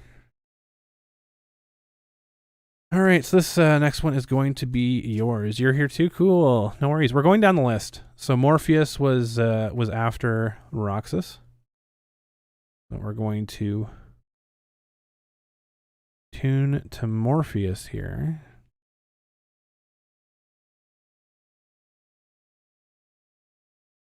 Tune to Morpheus.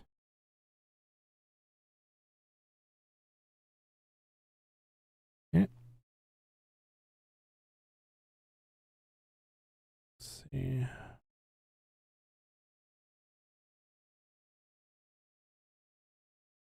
Oh, right there. Okay. All right. 1 Deuce Reese. Interesting. Okay. Oh, all right. So the moon represents a dream. Very, very fantasy. It's not the. Trying to think what her name was. It's not the Enchantress, which is good. The moon is a very strong arcana. Represents something that you've been. Okay, let me before I assume, let me just consult real quick. It's something that you've been dreaming about, like not fantasizing, but like it's something that's close to your heart. It's something that you've wanted to work towards, something you've poured a lot of time and energy into, something that you've been dreaming about. I'm guessing this is a career. I with the Nine of Pentacles, this tells me this is something not necessarily a career, but more relationship based. Just something that you've put, that you've seeded, like you've. It's like something that you've built or you've invested a lot into. This is what I'm gathering from this spread right here. This is something that you've been looking forward to, something you've been dreaming about for a very long time. This is very, very core to yourself. You've been very apprehensive. You've been worried about this thing. Again, the moon being in the Six of Swords here, the moon being represented, it tells me that this is related to. It's directly related to what you've been dreaming about. So it's something that you've been very careful about, something that you've basically taken everything. You've taken everything. You've put a lot on the line for this. You've put a lot on the line for this, and you're in unfamiliar territory. The Nine of Pentacles here is showing me that whatever it is, it's going to bear fruit. whatever this is, it's going to bear fruit. It's going to be a positive outcome for you. It's here to reassure you. There's a lot of life in this picture. There's a lot of life in this picture.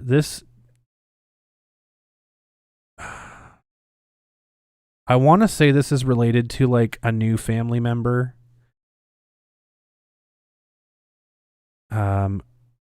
Like either like a new child or an adoption or like, you know, a new animal, something like that. There's a lot of life in this picture when it's that's a theme. You're still here, Roxas? Great. I just did yours. You might have to go back a little bit and listen to it if you just missed it. I just did your reading. So yeah, throughout this, there's a lot of life in the card here, in these.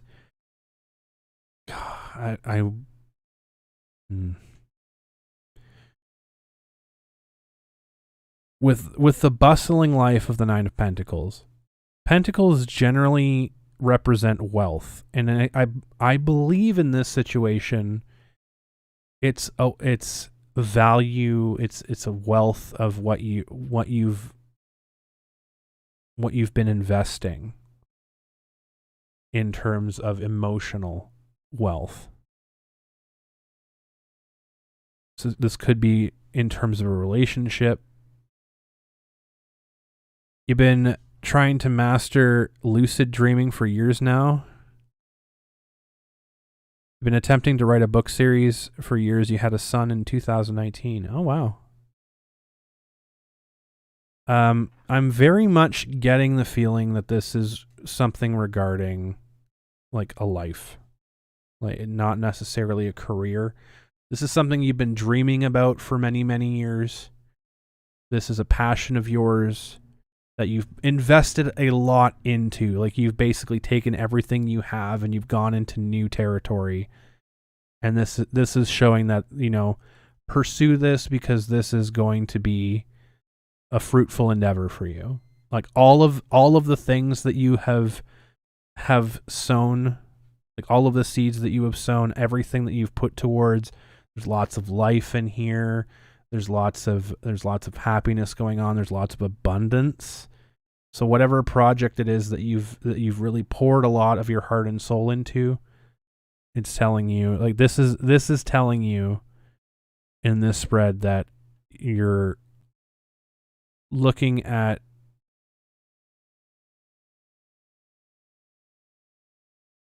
I just get abundance. That's all I get is I get abundance. I get wealth, not monetary wealth. It's very clear it's not a monetary wealth thing, but you're going to get satisfaction out of what you've been pouring your energy into. Like, this is where you're at now. It's telling you you're in uncharted territories. But you have the knowledge. The Six of Swords is the mind. The swords represent the mind. This is telling you have the knowledge here to follow this through. You have the wisdom, you have the knowledge to get you here. And you're gonna find that you're very satisfied at the end of this journey. You're gonna be surrounded with life. You're gonna be surrounded with abundance, is what I'm getting from that. That makes any sense at all. This is regarding your dream,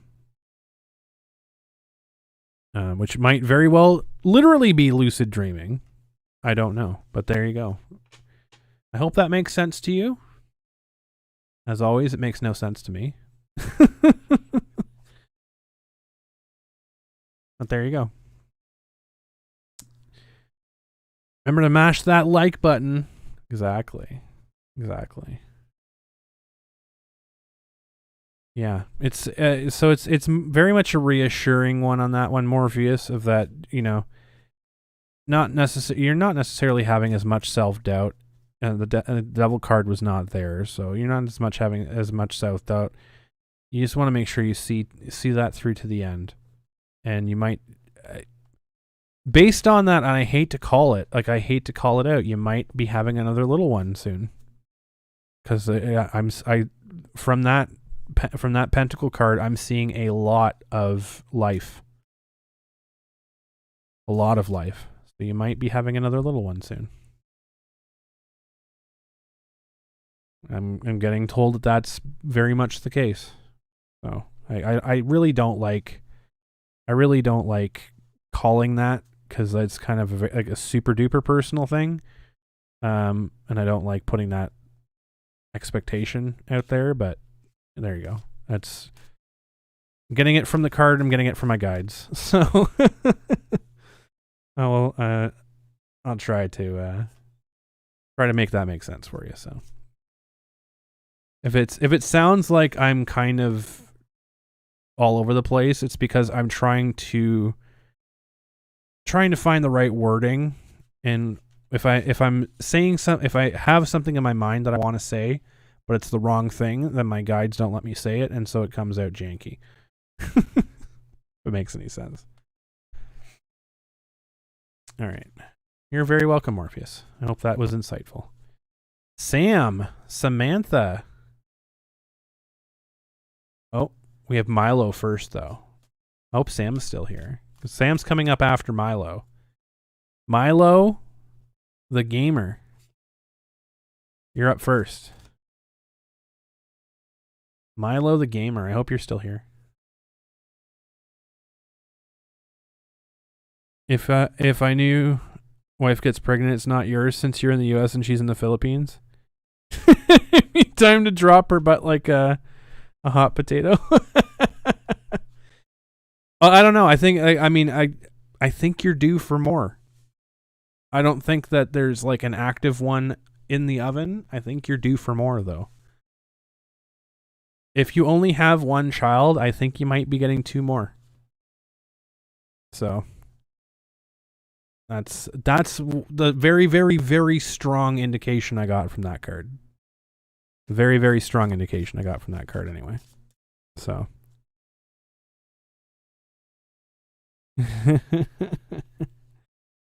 You want yours last, Ragnarok Knight? Sounds good. I will save you to last. Okay. Milo. Let's get you going here, Milo the gamer. Want some creeper crunched. Yeah. All right. Milo the gamer. Let's get it tuned here. Milo the gamer. Ooh. Okay. And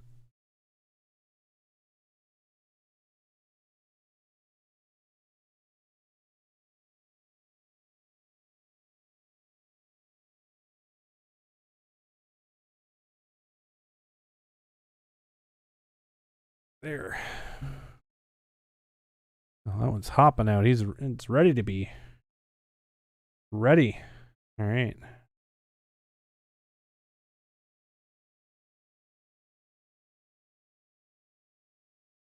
Okay. All right. Let's see. King of Cups. Interesting.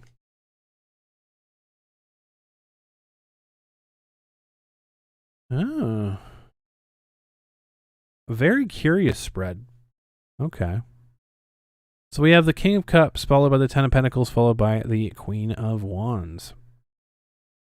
So the King of Cups, ruled by Jupiter.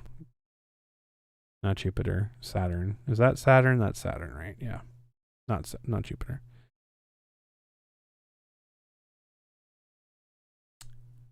This is regarding an emotional decision.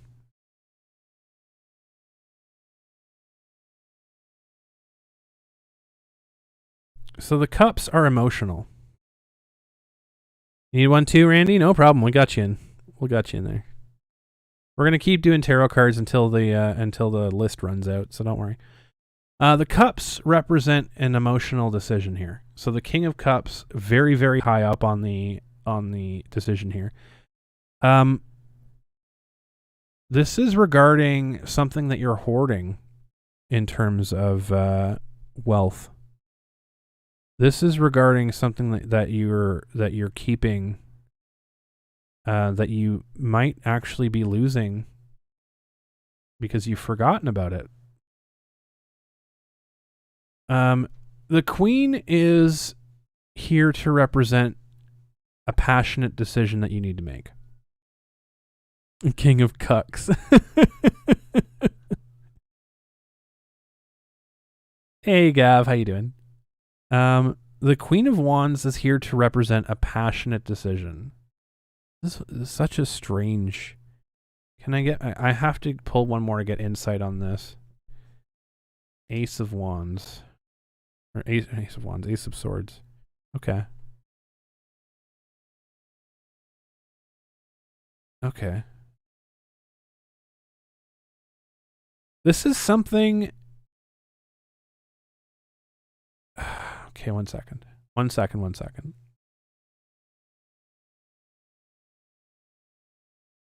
This is a competition. Something that you've been competing for, but you've been holding back.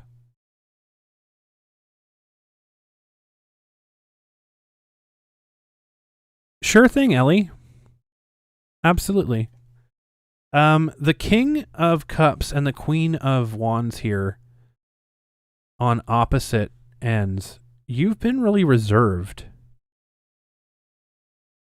You have a lot of feelings that you've been bottling up, and this is represented by the Pentacles here. Normally this would be Cups. I'm curious that this is like being determined by, because you don't think you have the resources. The Ace of Wands here, the Ace of Wands is telling me that this is a competition. This is something that like you've passively, because the sword is out of its sheath, right? So this is something that like you've passively been participating in. You've not actively been participating in, mentally at least. Like you've checked out of it. This is something of a competition either for...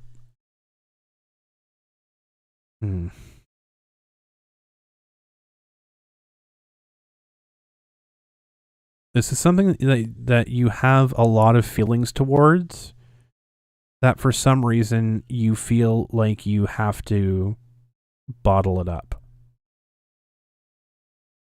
Whether it's something internal or whether it's something towards a specific person, I'm not entirely clear on. But there's been something that you've been holding back within your heart and that you're very passionate for. These are telling you that you need to acknowledge that. Don't be afraid of taking on that aspect of your person. You're at risk of losing it. The 10 of Pentacles here is showing that it's a chest of great wealth, but it's surrounded by animals, right? It's surrounded by nature, which means it's been here. And it could be left for anyone to discover and take from you. You're at risk of losing it. It's an abundance. It's falling out of the chest that there's so much of it. I'm trying to get a little bit more insight onto this. I'm getting the feeling that this is very much something that you're battling with internally. You have a very, very strong passion for something, a very strong care about something.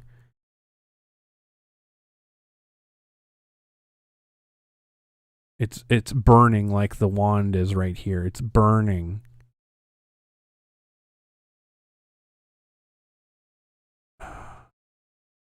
I wish I could give you more on this. It's very, very guarded, though. Like it's something that you're really, really secretive about, and something that's very, very close to your heart. But you have to accept it. You have to look inward. You have to stop fighting yourself on it. I wish I could get more into it. There's a block. I can't get past it. It's something that's really, really tight to your chest. It's something that's very near to you. But this is telling you that you need to be open to accepting that part, because you're at risk. You're at risk of pouring too much into it. It's something you've already poured a lot into. It's something that you have a very, very strong position of. It's something that you have a very keen sense of, and it's very present within you, and you're holding back. You're holding back on it. That's what the ace is telling me here. The Ace of Swords is telling me that you're holding back on it. It's the start of that journey for you.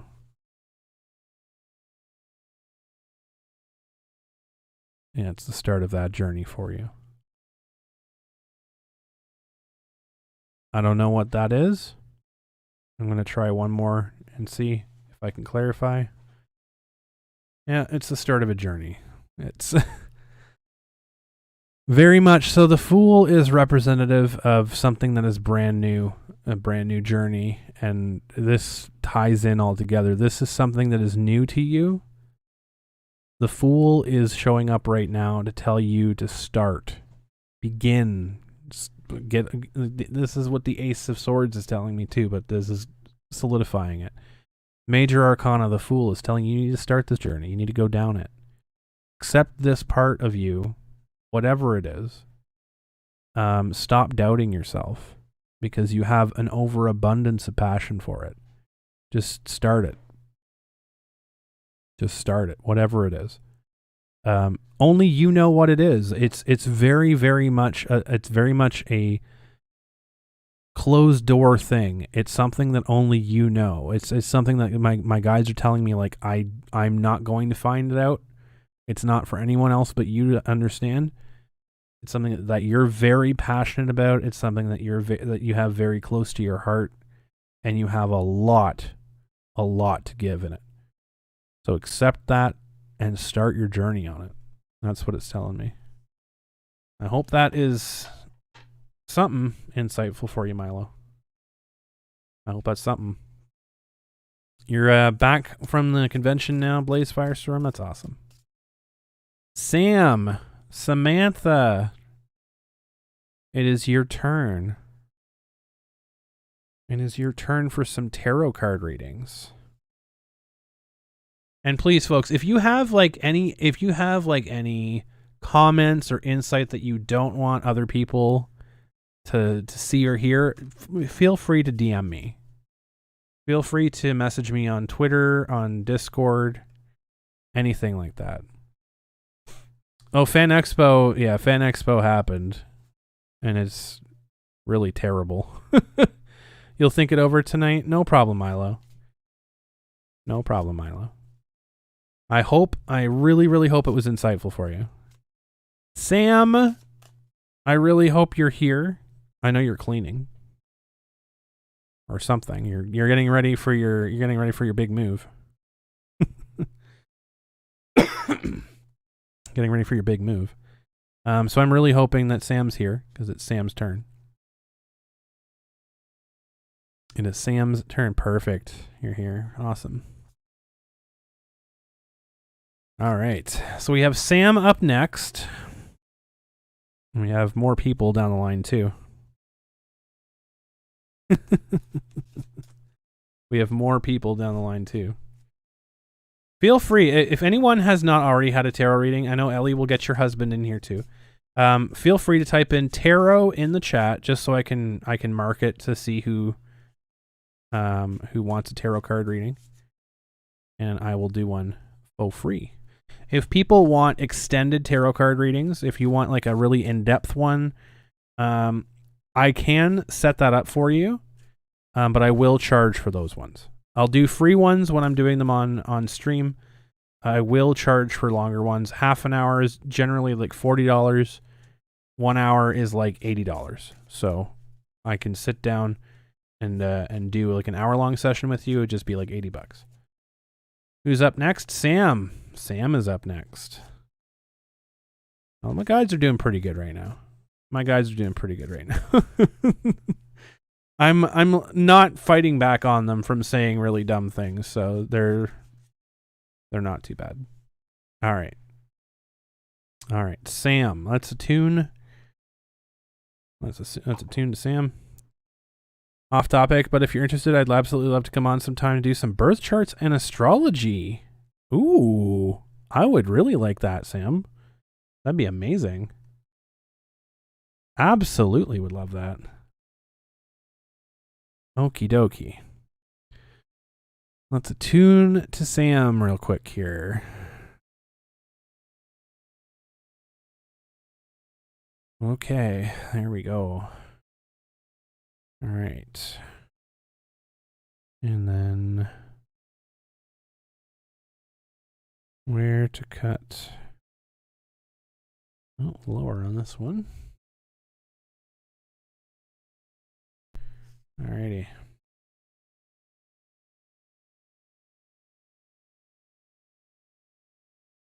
And 3.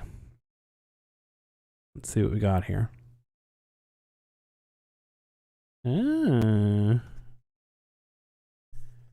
That's very interesting. Okay. So this is a very fairly straightforward one, actually. We have the 4 of Cups, the 5 of Cups, and the 3 of Cups. This is very much regarding your emotions, Sam. This is very much regarding your heart, your emotions, your all cups. All cups. Very much a message towards your emotional side of things here.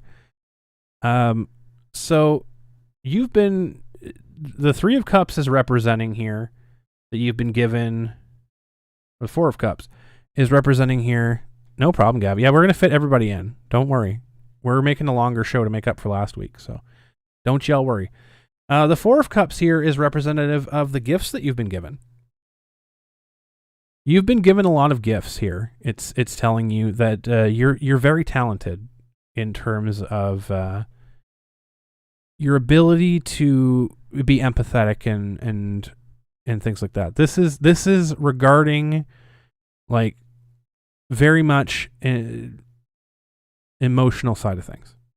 You've been given a lot of gifts. And some may call them a curse. Gifts and a curse.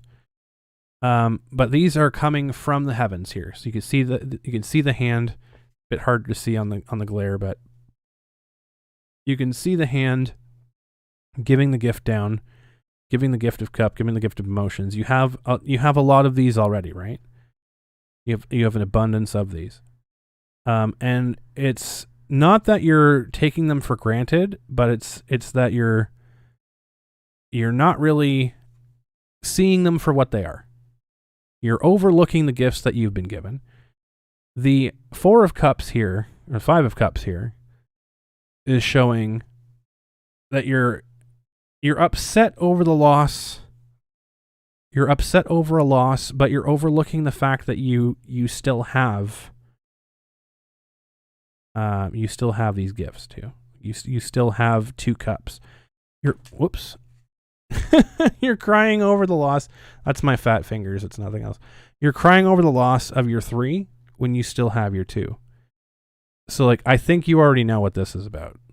I mean, it's very clear. I'm not going to tell you. I'm not going to give my opinion on it. But as much as you're upset over the loss of what's directly in front of you, realize that you still have plenty. You still have things. Don't get caught up too much in what you've lost. Remember what you have. And celebrate what you have. It's telling you. The 3 of Cups is showing the Trinity here. So notice the hands of the women that are dancing, right? Notice the pattern. This is passion. This is representation of the wands. This is passion right here. The wands often have those three highlights in them. This is celebrating abundance. This is very much telling you that yes, you've been given all of these wonderful and terrible things. You've been handed all of these emotions that you didn't ask for. And you have all of these emotions that you didn't ask for. You're crying over the loss of things when you have a lot of great stuff. This is telling you and reminding you that you have abundance, that you have an incredible amount of gifts that you can celebrate and that you can share with your friends.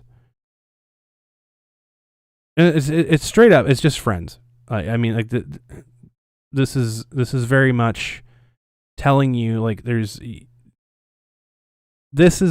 should be celebrating. I'm going to pull it back for a second. I'm going to consult the guides just briefly to see if there's a deeper message here for you.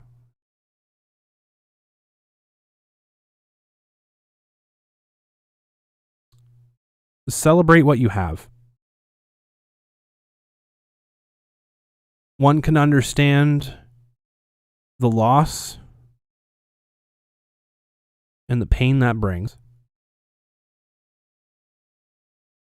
But it is addition by subtraction. So you have, this is the story it's trying to tell you. You had the 4. You got the 5. You lost 3. You gained 1 with the 3. So overall, you went from 4 cups. You went up to 5 cups, down to 2 cups. Now you're at 3 cups. You're at the perfect amount. You're at the perfect situation. You can go for it, Tom. You're at the perfect situation that you were meant to be at. Addition by subtraction here. You had the 3 cups, you were given a 4th. You had the 5 cups, you lost the 3. You're back at 3, and this is exactly where you need to be. This is exactly where you need to be.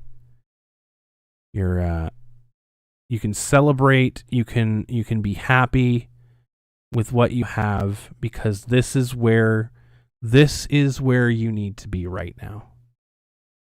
This is the emotional area. This is the support area. This is the sweet spot of where the universe, of what the universe has for you right now. I want to take one more card here. And temperance. Temperance, exclamation points this point right now. Temperance is a representation of balance. This is a major arcana that's come up for you right now, Sam. This is telling you to be aware that this is the spot that you need to be in. You need to embrace where you are at the moment, because this is where you're supposed to be. Temperance is also here to remind you not to ride the highs too high, not to ride the lows too low. Temperance tells you that things come and go. There is a middle ground that you need to find your comfort in. You're in that comfort. You're in that comfort right now. You're in this zone. Don't take things too hard, and don't take things too soft. Find the spot that you're in right now and hold on to it. That's what temperance is saying.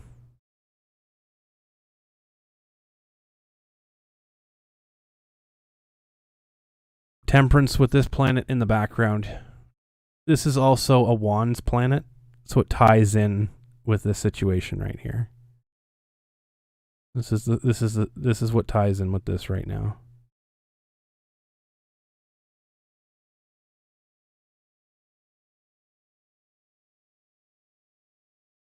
Oh, I might need to post the link myself.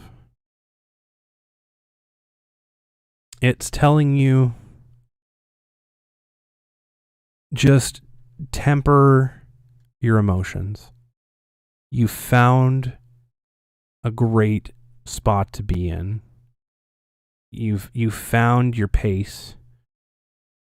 Don't react too harshly one way or the other for things, because this is where you need to be right now, Sam. This is where you need to be right now. That's what I'm getting. I'm just getting the hold on to this, like hold on to this, because this is what you need to do. Like, celebrate, be happy. That's all that I'm getting, is just celebrate, be happy, be temperate. Be temperate. I'm trying to draw more information. That's all I'm getting, though. You needed that? I'm very happy. I'm very happy, Sam. It was a very, very strong, clear message. Very, very strong, clear message. All right, who is next? Let's scroll down. Let's scroll down. If I missed anybody, like, I'm sorry, because I'm trying to go through the chat on the sidebar that I have here.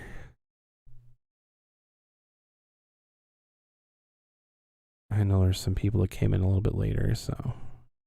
Tom is next. Tom and then Stacy. We have Tom and then we have Stacy.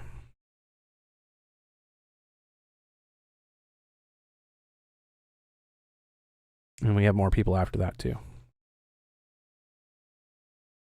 Okay. Bear with me. I'm gonna do a little bit more here. We'll get you right after Tom, Stacy. Don't go anywhere. Don't go anywhere.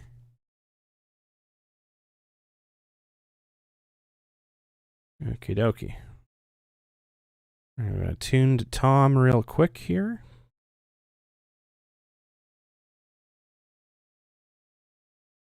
Okay.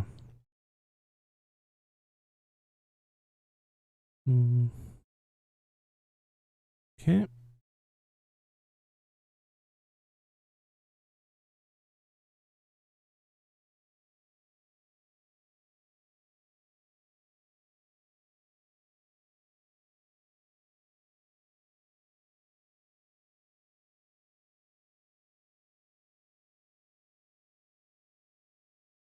There. It's harder to do this when you guys aren't right in front of me, so it's 2 and 3. Got to get out of the work zone? No problem, Twisted. Ah. Okay. Okay. Very, very curious. All right, Tom. So this is regarding an emotional decision that you've made. The Knight of Cups represents that you charged headlong into a decision.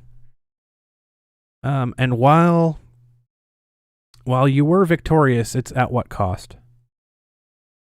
The Five of Swords here shows a battle that's been won. All the swords that you've collected from your enemies, but there's nobody standing but you. Page of Wands shows that you're entering into a very different situation now. This tells me that you're going to be entering into a situation where you like the Hanged Man are upside down. You're entering into a brand new situation for yourself that you are not comfortable with. But this is warning you on rushing into things. You've made an emotional decision that led you to a situation where, hey, Sefi Hakubi, thank you so much for the $1.99 sticker. Thank you so much for the super chat. Appreciate it. The Five of Swords here is very much telling you, like, while you may have won the battle, at what cost? The Page of Wands in the inverted position here is telling me, very much like the Hanged Man, so you're going to be making a change. Hey!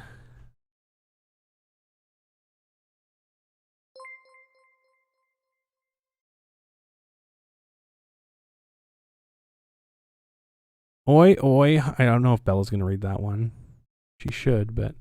Oi, oi, hi, hi. Just finished my first 5K race in 6 years and saw you were on. Listening on your way home. Best weekends, best wishes. Thank you, Sefi, so much for the $4.99. Dang. Dang. The Hanged Man has arrived. Oh, Ken, I have to talk to you later. Right? I'll explain what I wanted to do. But there's a stream I want to do with you. And I want to do one with you, Ken. So you rushed into a decision, and you may have come out ahead, but you lost a lot. You've lost an immense amount from this decision that you've made. The decision is not necessarily selling your car. I don't get that from this. But it was whatever led you to having to do that was the decision that you made, that you hurried along with your emotions. You hurried your decision along. It was a rushed, potentially misinformed emotional decision. It's warning you not to make that same mistake. You're going to get another chance. The Hanged Man shows that you're going to be in a situation that you're not. This is not the Hanged Man. Let's just say that. This is the Page of Wands, but being upside down, it reminds me of the Hanged Man. This means that this, from what I can see, this is going to put you in a position that you're not comfortable with. This is a new endeavor. Passion shows me something of work. So this is a new job. This is a new position that you're going to be in. This is looking at it from a different perspective. You have to go into this new position with a different perspective. You have to change. You have to change from this. You have to be less emotional. You have to be more rational, is what this is telling me. It's very much a warning that you were too quick on the draw, that you rushed into things, and it's cost you a lot. So the page here is telling me that you need to reform your views on certain things. I'm sure you know what they are. I certainly don't. But it's telling me that you need to reform things and look at things from a different perspective, and take things cautiously when you walk into this new chapter in life. This is a very, very clear message.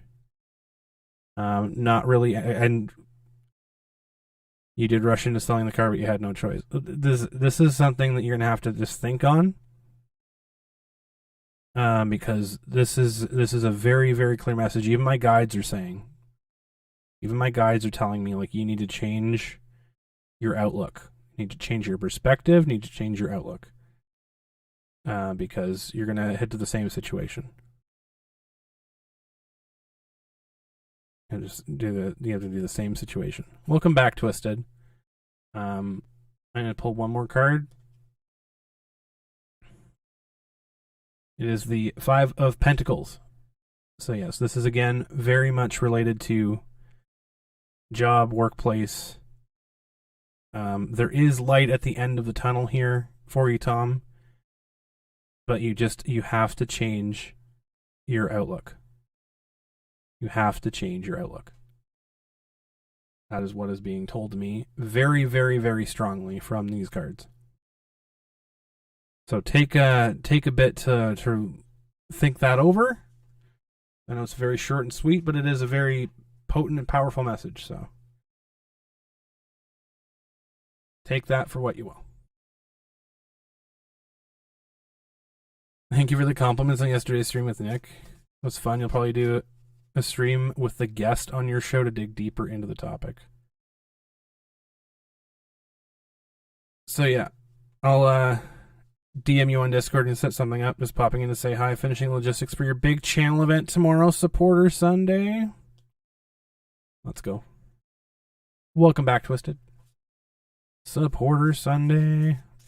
Stacy.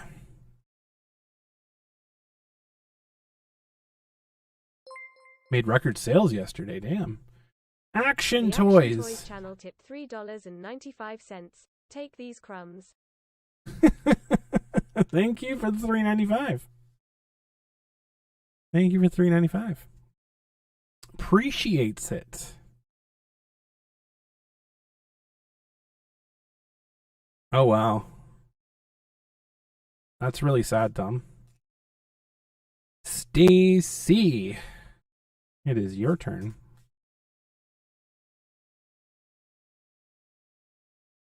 Stacy. All right. What do we have for you today? Hate that song.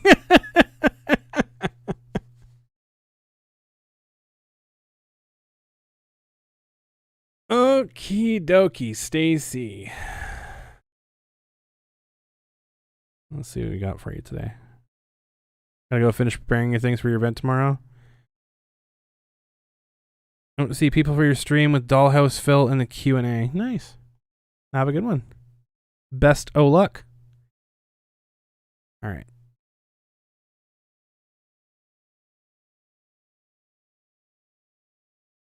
You're welcome, Tom. All right. Stacy.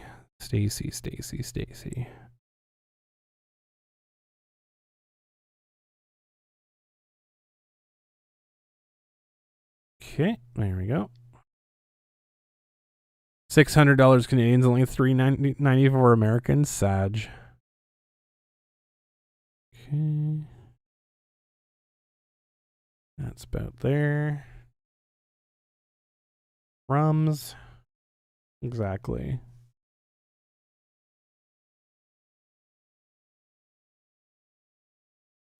One, two, three.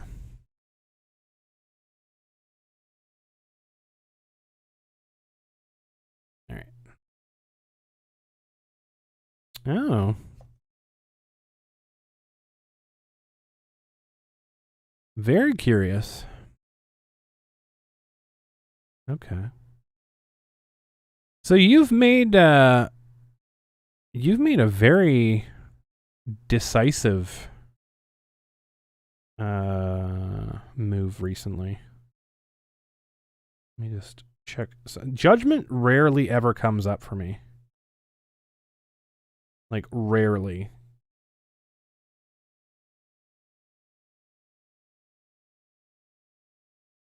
But the Queen of Swords here is also very strong.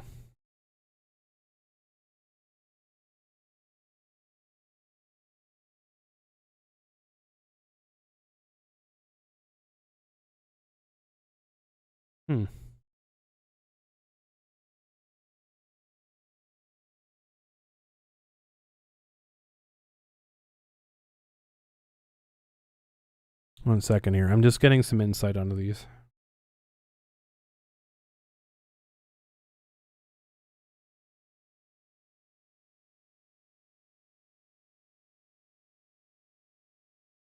Okay.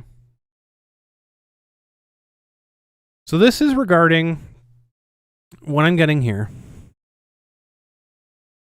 What I'm getting out of this spread right now is that there's been a reckoning regarding a financial decision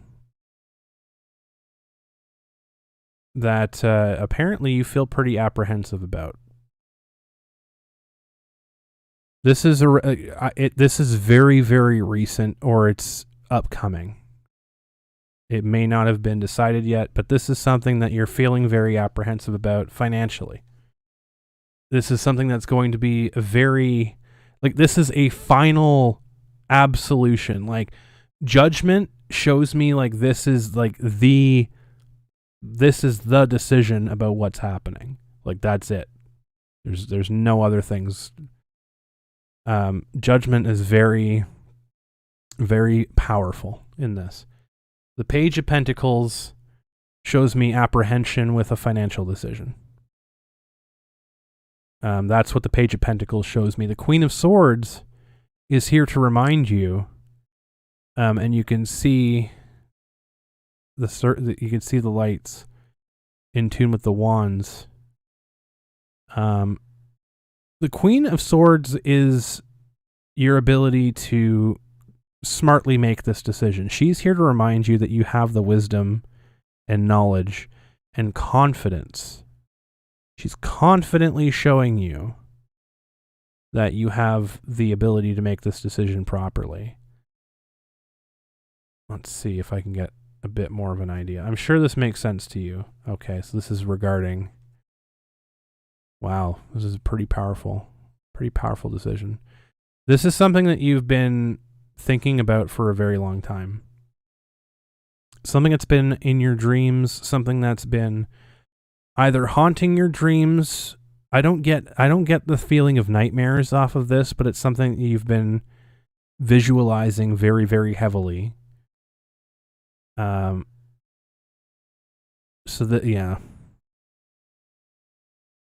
But you're still having a bit of apprehension because this might be a bit new to you. It's already happened. You left Walmart even though you took a pay cut, but you did it for your mental health. Okay. That is very much an absolution. This is regarding something...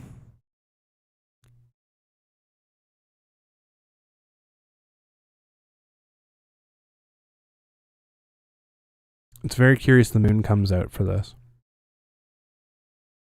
So yeah, judgment makes sense if you quit the job. Queen of Pentacles, the Queen of Swords here is telling you that you made a very smart decision. Very good smart decision for you. Page of Pentacles makes sense now. You're walking into a financial situation that's new to you. I'm going to take one more to see how that's going to go. Chariot. That is a lot of major arcana in here for you. The Chariot represents movement, moving, change, moving forward. By the way, so you're going to see an opportunity. Something of, I would say, the moon here is signifying that it's an opportunity that you've been thinking about, that you've been dreaming about, that you've had a passion towards. Look at something that you've been dreaming about doing and move towards it. The Chariot here with the moon is very, very, very strong in that regards. Queen of Swords here reinforces your decision to quit. Queen of Swords says it's a very smart decision. The moon and the Chariot are telling me that you have to move forward on something that you've wanted to do. This is something that you've been somewhat of a dream career, a dream job. Pursue that. Whether it's going to school for something, I'm getting the sense that it's that like that. It's a career. Follow your dream career is what it's saying. So move towards that, because that will find you success. Whatever it is. It's very, very strong in that suggestion. So the Queen of Swords is very pleased with your decision that you've made. She's very much telling you that was a smart choice. And the moon is here saying your dream career, You're dreaming of a career, and the chariot is telling you to move because you can go towards that. This is very much feeling for me like I'm getting the feeling from the guides, like the guides telling me this is something like this is like going to school for something. Like, go pursue that dream, go pursue that career, because that's what this wants you to do. This is what it's all telling you right here. You've been dreaming about a career, pursue it, go for it, make the movement. You've cleared the path for yourself. You can move forward, and you have a lot of major arcana behind you. You have a lot of energy behind you doing this. Criminal justice, you wanted to be a crime scene investigator. That'd be fucking cool. Yeah, that'd be fucking amazing. The what I'm getting from this reading is that there's a lot of power behind it. So I think that's what the universe wants for you, is to pursue your dream career.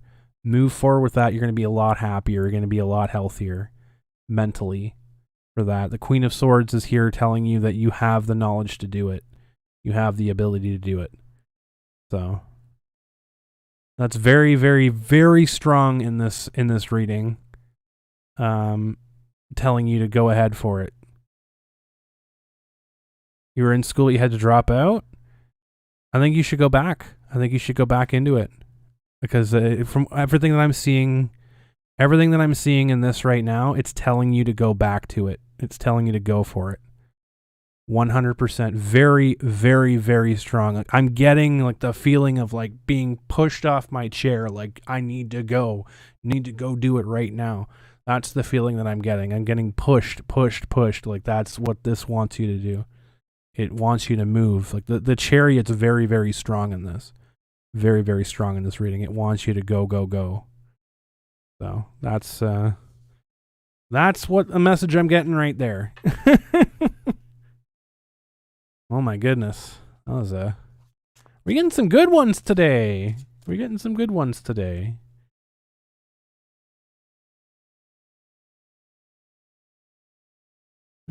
readings today. I know we got a few more people here. You scroll down the list. Who's next? Oh my god. Pop me right down to the bottom. So it was Stacy, and then who? Oh, Twisted. Twisted Puppet. Twisted Puppet. All right. Hopefully Twisted is still here.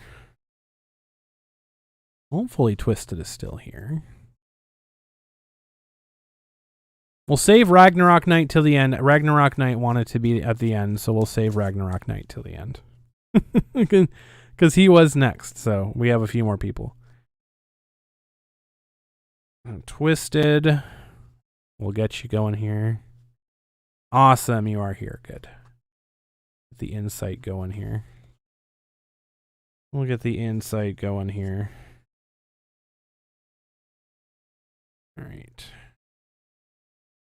Hey guys, I am actually shuffling these. I know you've had a couple of the Arcanas show up already. That happens a lot with this deck. You'll be last, you don't mind. Good. Okay. Okie dokie. So we'll attune. 1 second. Twisted.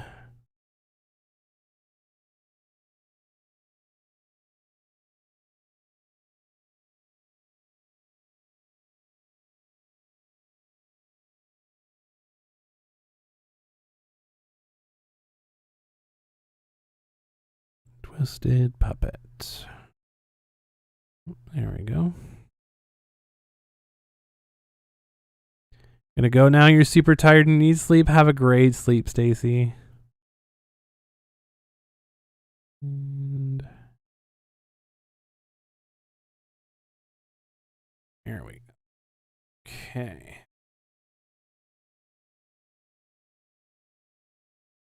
no. Right.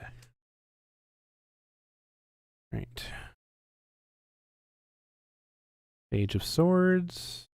Hanging Man. And the King of Wands. Interesting. Okay. So, Twisted, this is telling me here. This is telling me here that this is regarding a thought that you're very confident about. One second.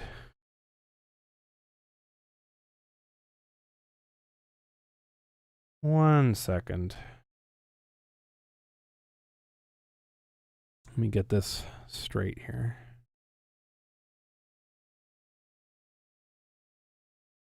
Okay.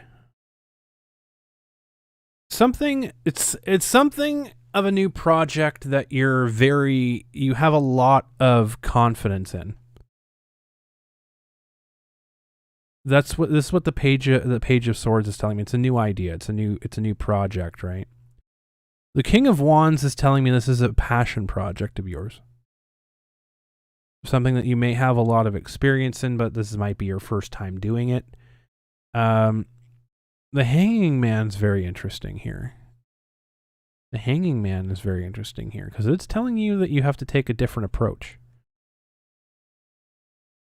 We have a very stark contrast between the Page and the King right here, right? Your knowledge on the subject is not quite to your experience on the subject, if that makes any sense. You might know a lot about it, but you haven't really done it very much. And while you have the confidence of the Page, the confidence the Page is showing, juxtaposed with the laid back posture of the King.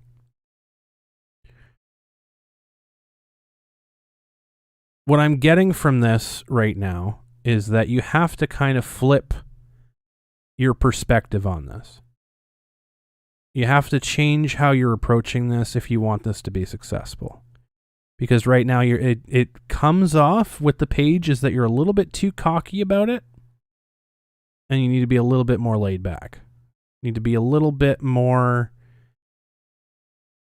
in control of your emotions with that. Let's see if I can get a bit more information on this. Okay. So again, supporting here that you have, with the Queen of Swords, you have the knowledge, and she's impressed. And she shows off, and again, this shows off the cockiness. And not necessarily the cockiness, the confidence. Confidence. But there's a poise. There's a poise that the Queen has that the Page lacks. And it's just about changing your perspective just a tiny bit. You have to take a little bit of a different look at things to get that poise, to get rid of that overconfidence, because that will lead, the overconfidence is just, it's too much. I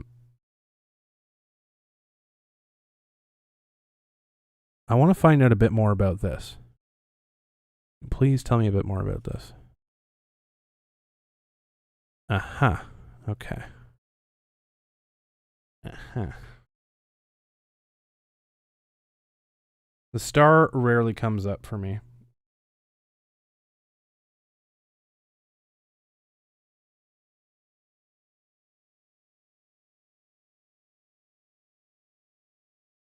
Very interesting.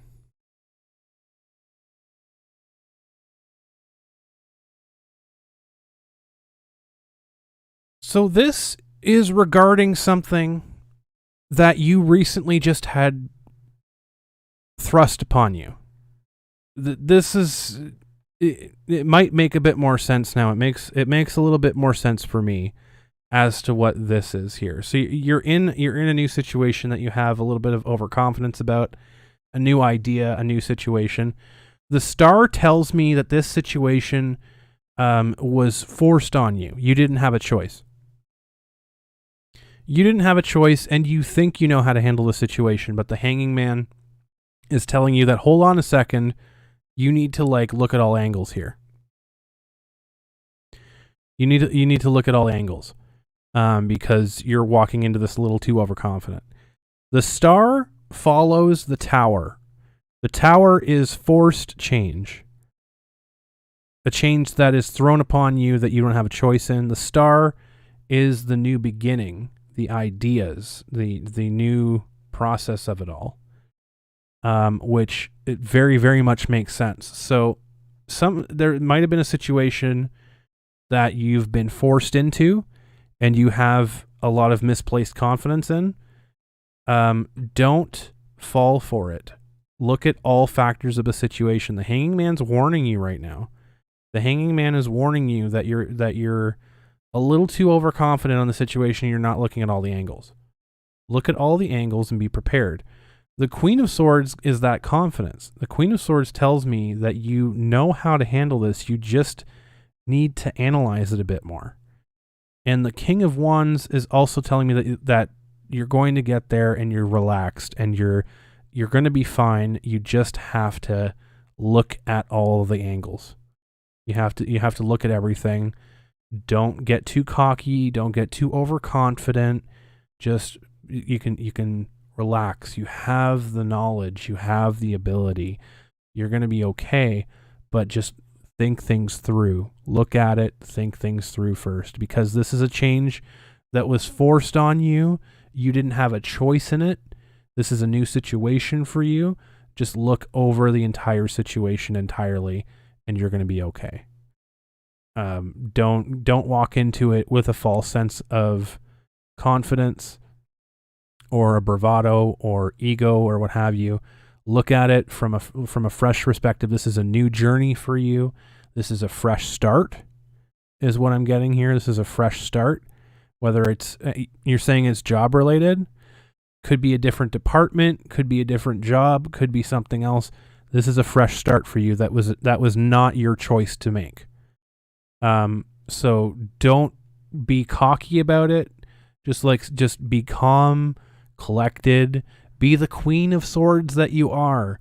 Show that I can navigate this because I know how to navigate this. Just be cool, calm, and collected. And the King of Wands is there as well. It's telling you just take your time. Hanging Man's telling you to look at all of the angles. Make sure that you're covering all of your bases, because this is something new for you, and this is a forced change. This is not a choice that you had to make. That's what I'm getting out of all of these. But you do have you do have 2 major arcana in your corner right now. This is very, very good for you. So don't be overconfident in it, but know that you can rest easy knowing that you have the ability and you have the knowledge to make it through. Just make sure you're covering all the angles when you're doing it. Make sure that you don't get yourself caught upside down. Make sure that or caught off guard. Make sure that you're covering the entire situation. That's what I'm getting from this one. I don't really have anything extra. My guides are pretty much telling me like that's straight up what it is. So you need to watch out for misplaced confidence. Understand that you have the ability and all this stuff, but make sure you're doing everything the proper way. That's the information that I have there for you, Twisted. I hope that makes sense. I hope that makes sense.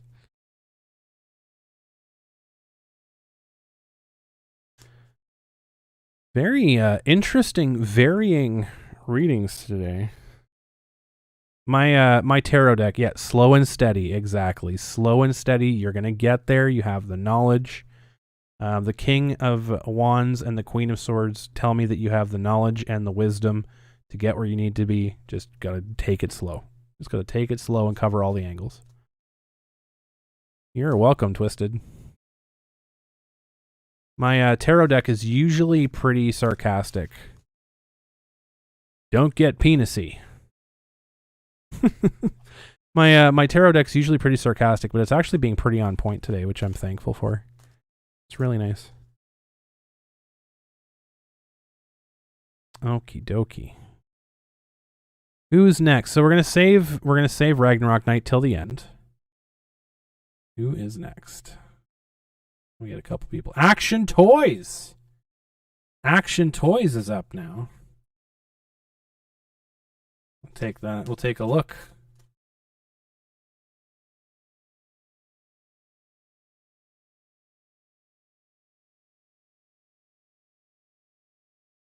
Take a look at what the cards have to say about Action Toys.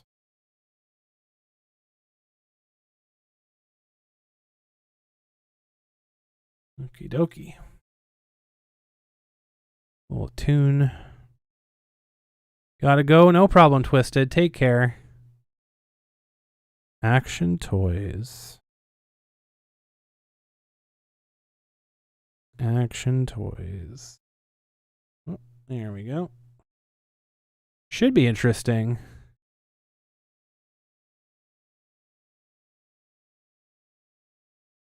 And right about there.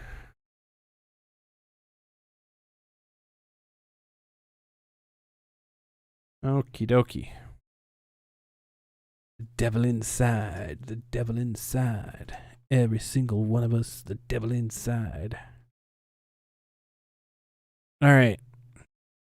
Let's see. 3 of Cups. 10 of Pentacles. Been up to no good. Oh, Justice. Oh boy. We've already seen 2 of these cards today. Justice is making an appearance.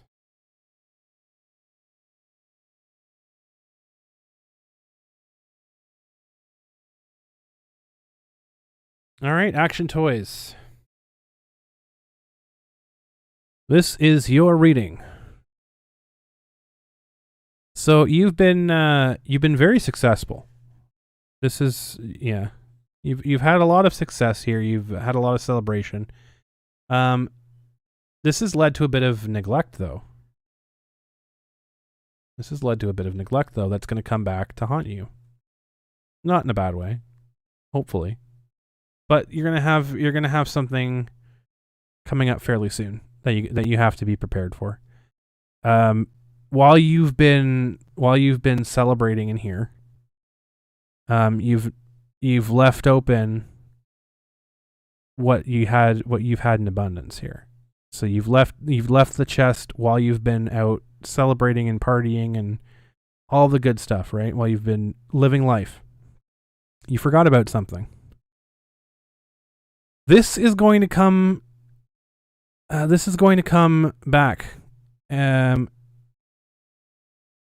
be decided, and I don't want to say be decided, but it's going to come back as a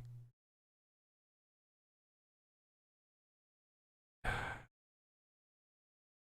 to find the right word. Something you've been putting off is going to come back. And it's going to be a factor. It's going to be a factor for you. I want to find out a little bit more about this. Okay. That's, okay. Action Toys.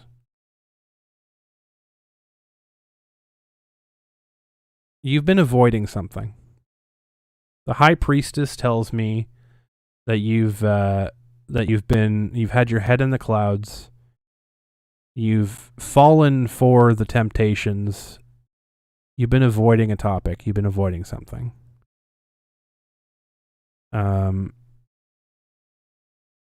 This might have implications. I don't think it's too late. However, if you take action on it now, but this is telling me that this is coming down the path pretty quickly for you right now.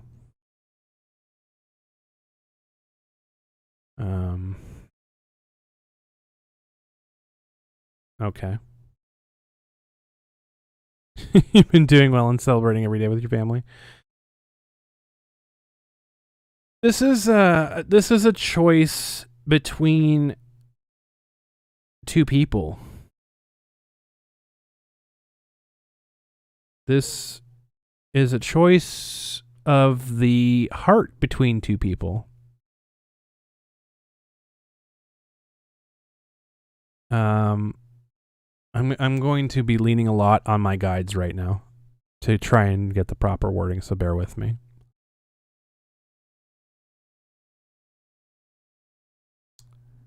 So you're going to have to make a choice really soon. Before the year end. Before the year ends, you're going to have to make a choice between two individuals that you're close with. The Two of Cups signifies a choice of the heart, an emotional choice. This is a face-off. Toys has been neglecting his other families. This has been something that you've been avoiding for a very long time. This is a choice. This is something that you've been.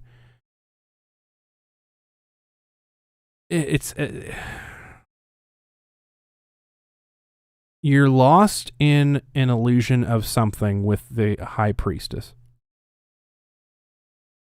You've lost yourself in an illusion of something with the High Priestess. This is tying into what you've been avoiding. You've absorbed yourself into the world of the High Priestess. The High Priestess signifies your escape. You've been using this escape to avoid a topic or a situation, and that topic or situation is going to reach a boiling point by the end of this year. I'm not sure what it is, but I'm very, very much getting a feeling that there's two competing individuals, either for your attention or emotions, something like that. And again, this isn't necessarily like, mistress wife type of thing. This could be like anything. It could, but it could be anybody. But it could even be like, between your wife and your animals. Like, that's what I mean by anything. It could be something coming down between like you're splitting time and you've been avoiding that topic or something.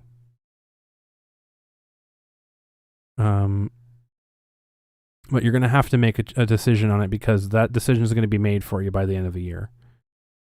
Because justice is coming very, very swift and quick.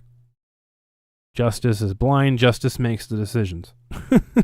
It's not the Tower, so the Tower's not the Tower. The Tower would be a bit more cause for concern. But this is justice, so this is something it's going to be the right decision. And this is why I'm saying, like, you need to make it. That you need to make this decision fairly quickly and acknowledge whatever it is that you've been avoiding. I say avoiding because we have the Ten of Pentacles, which has been left to its own devices, and the High Priestess here tells me that you've been lost in the world of. So she's very much like alternate reality type of thing. That's around the High Priestess.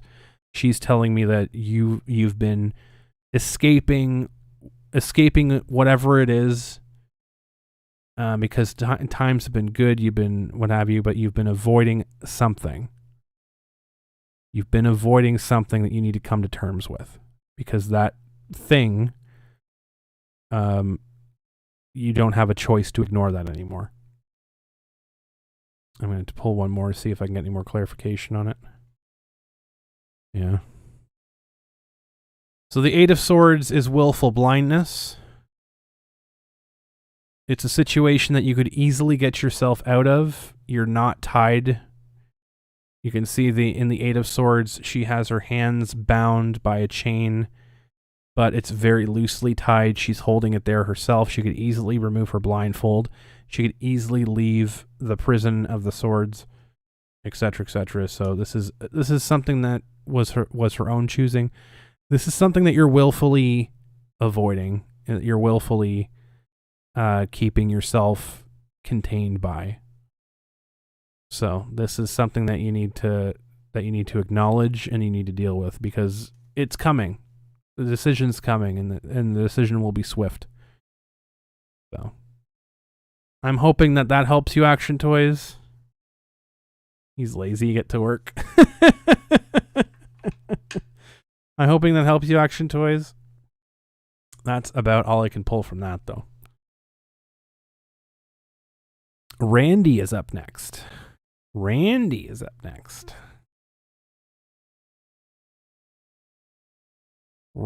Scribner Jr.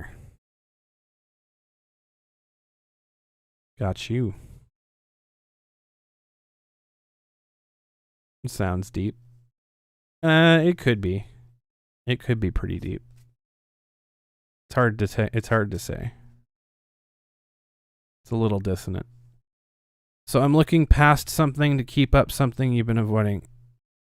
Basically, you're in right now, Action Toys. It's saying that you're in a situation that you are willfully holding yourself into, and you're avoiding dealing with something. It's all tied in that you're avoiding dealing with something for whatever reason. And you need to deal with it because you're not really going to have a choice much longer. It's going to be decided one way or the other.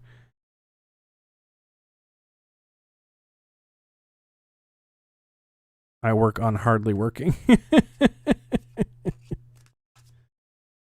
So there's a situation that you've been avoiding. I'm not entirely sure. You're not torn. It's just a decision between two people or things. It's something that's scrap your tarot reading. This was fun. No problem, Lito.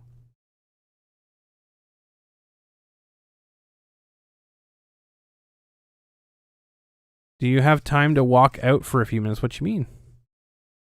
Oh yeah, you got time. Never mind, Gav. I know what you mean. Yeah, you got time. I'll wait for you. Don't worry. So, I don't know, Action Toys. You get an F for Frieza. F's in the chat for Frieza. I would F, but my keyboard's on the floor.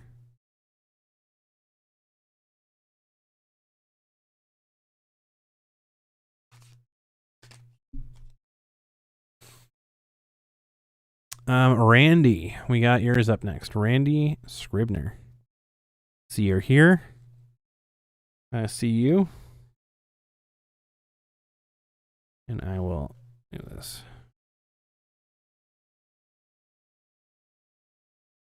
Your sister's in-law's boyfriend is supposed to move out soon. You've been letting your wife deal with it. He's supposed to be out on the 1st as of November. That might be it. That's something that you've been avoiding dealing with, and you need to get actively dealing with it, because it's going to be something that's going to come back to bite you if you don't get involved.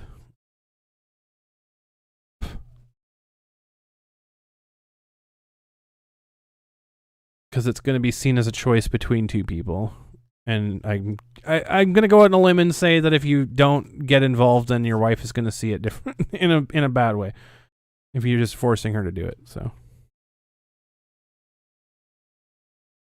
Don't be lazy, Action Toys. Get up and do it. Do your thing.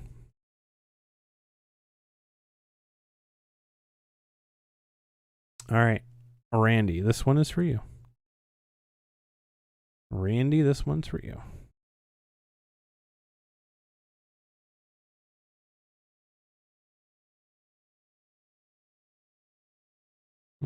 Okay. And...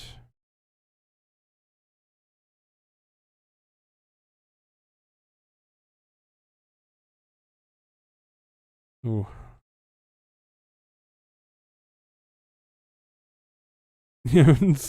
Played a wrestling game since No Mercy. No Mercy was like the best. All right. Randy.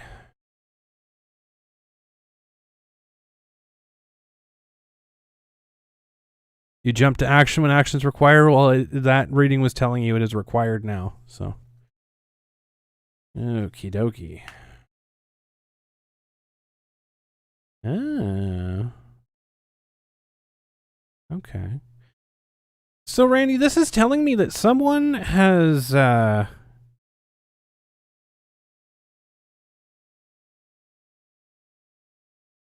someone's crossed you recently.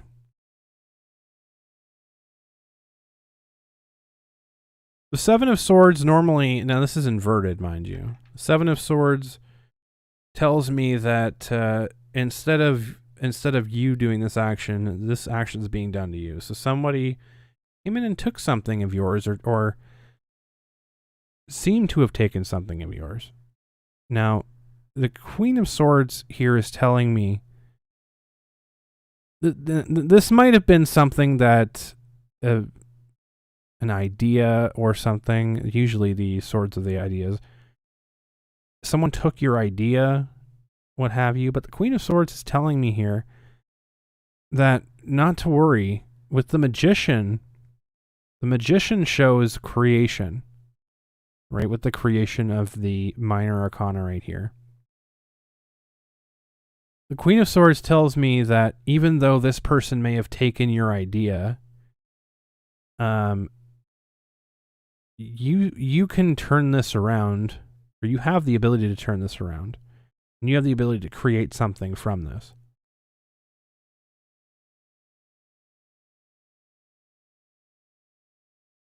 Let's see. Lots of swords in this one. Lots of swords. This is very much an intellectual thing. So this is very much regarding very much regarding an idea, an intellectual property type of thing. You can turn this around though.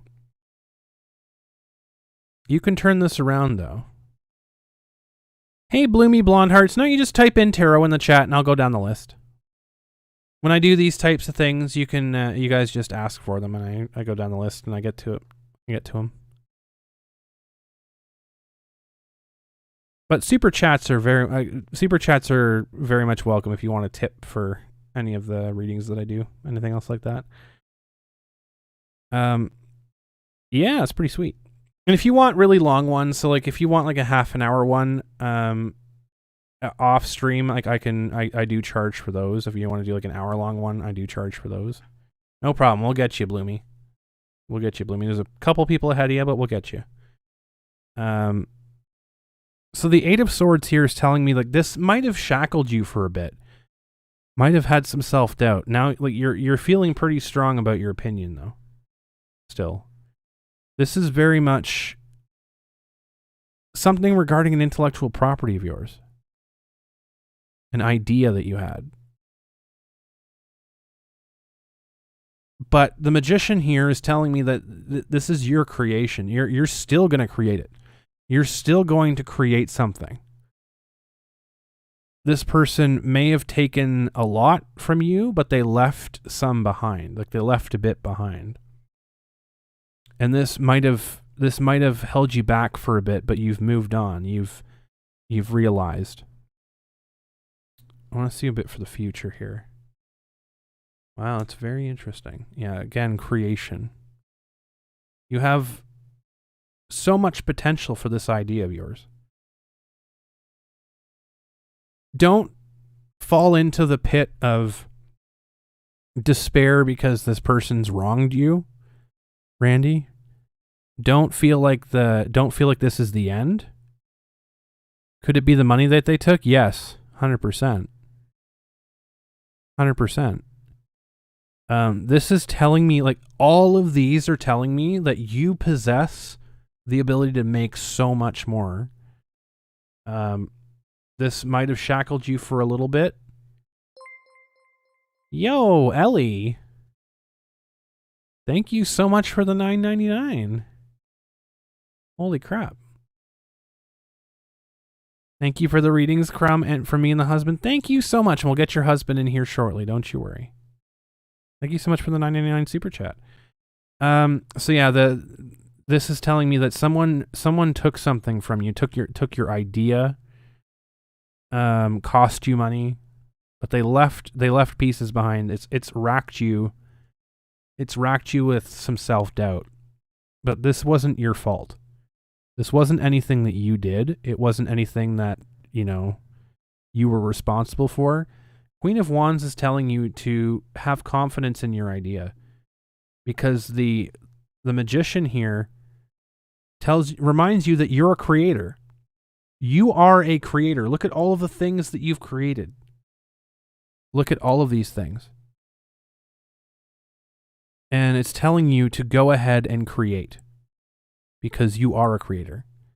You've been working on button designs to sell on either eBay or Etsy or your own store. Do it. This is very much telling you to move forward with that. Because whatever this person did to you, it's water under the bridge. It has nothing. It was 100% not your fault. Whatever guilt, whatever pain, like whatever thing you're blaming yourself for, it's strictly yourself holding you back here. The Queen of Swords is telling you, no, this is a great idea. This is a fantastic idea. The Magician's telling you you're a creator, and you look at this right here,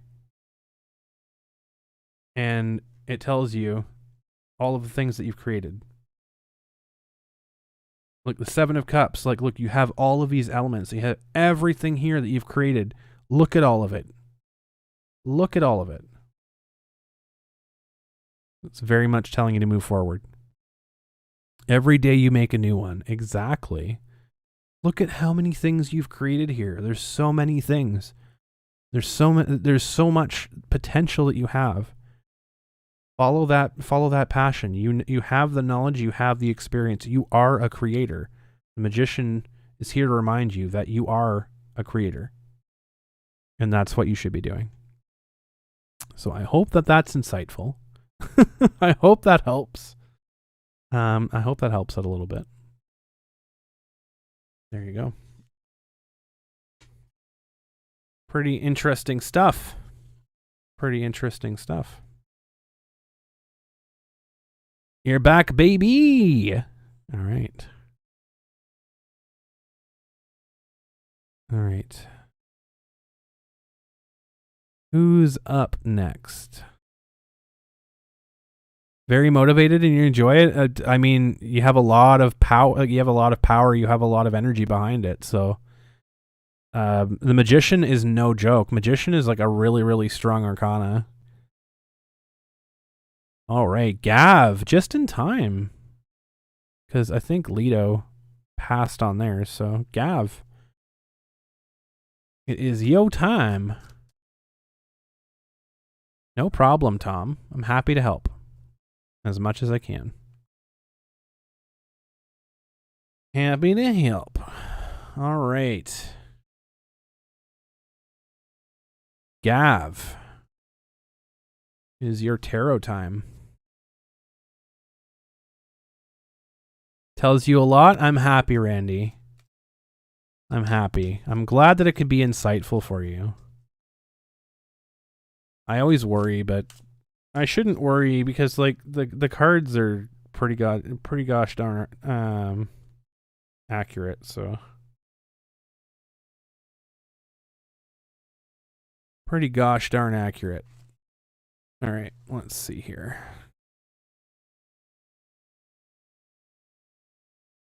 No Coca-Cola. No Coca-Cola for Lido. All right. All right, so Gav, this one is for you. Let me just tune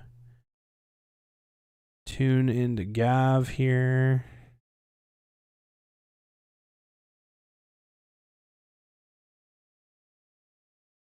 This is for Gav. Oh.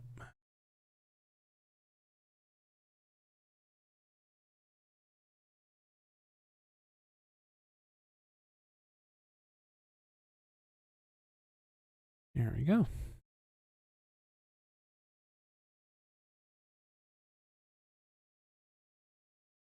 Okay. 2 and 3.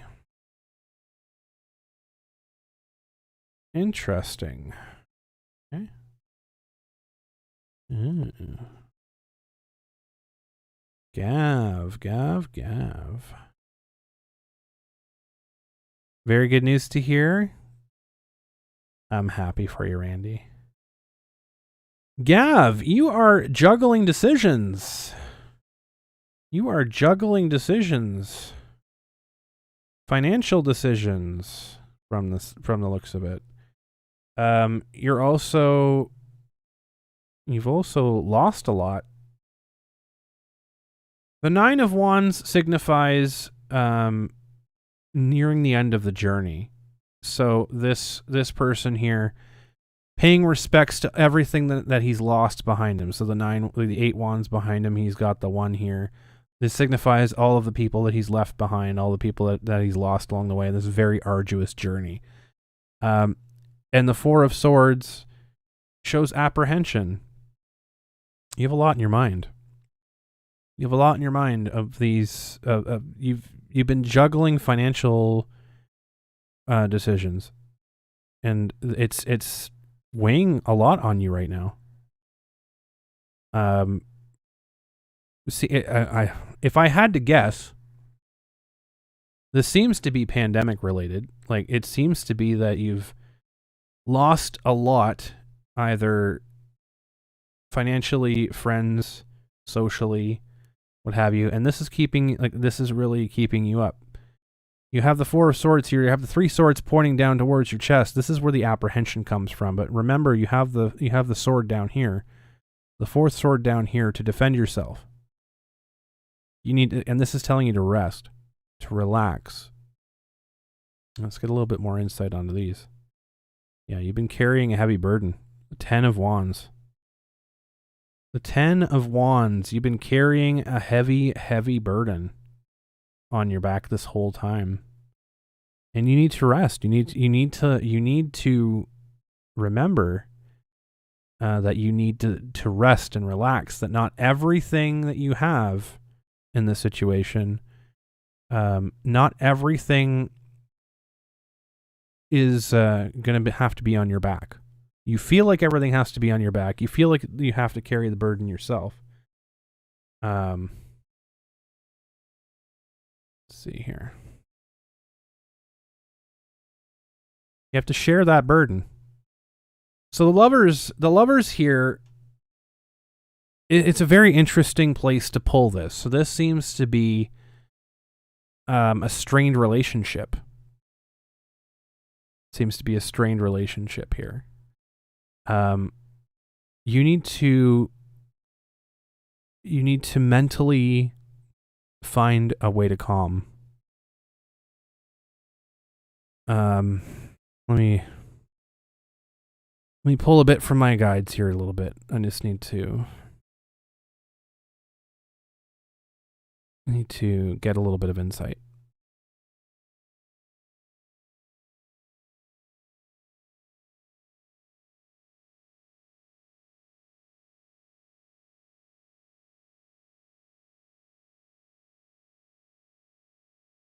So the financial strain is causing an emotional strain.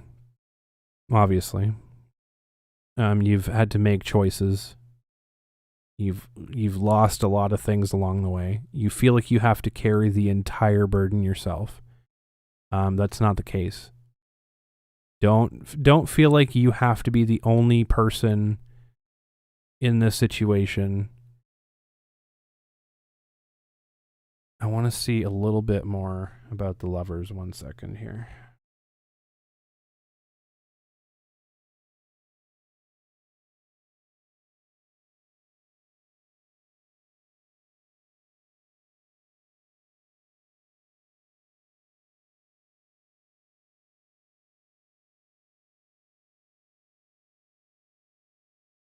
In this situation, the lovers are telling you that you might have to sacrifice something. You might have to sacrifice something to get to to get to a point of where you're more comfortable. 1 second, I'm going to pull one more. You have to be decisive. The King of Swords is that of someone who is no nonsense, who is confident in their knowledge. Be confident in your decisions. Stop juggling. Stop being wishy-washy. This is what the king is telling me right now. The king is telling me that you need to stop with the nonsense. There's a lot of stuff on your plate. There's a lot of stuff that you're carrying on your back. Some of the stuff you're going to have to sacrifice. Some of these things you have to be very decisive about and figure out what you're going to do with it. Because this is exhausting you to the point where it's keeping you up at night. We have 3 cards here right now, Gav. We have 3 cards right now that are telling me that you're mentally exhausted. That you're so done. And we have a major arcana telling you that you need to cut something out. That you need to cut something out. And you have the King of Swords. It's also telling you need to cut something out. This is all stemming from you juggling these decisions.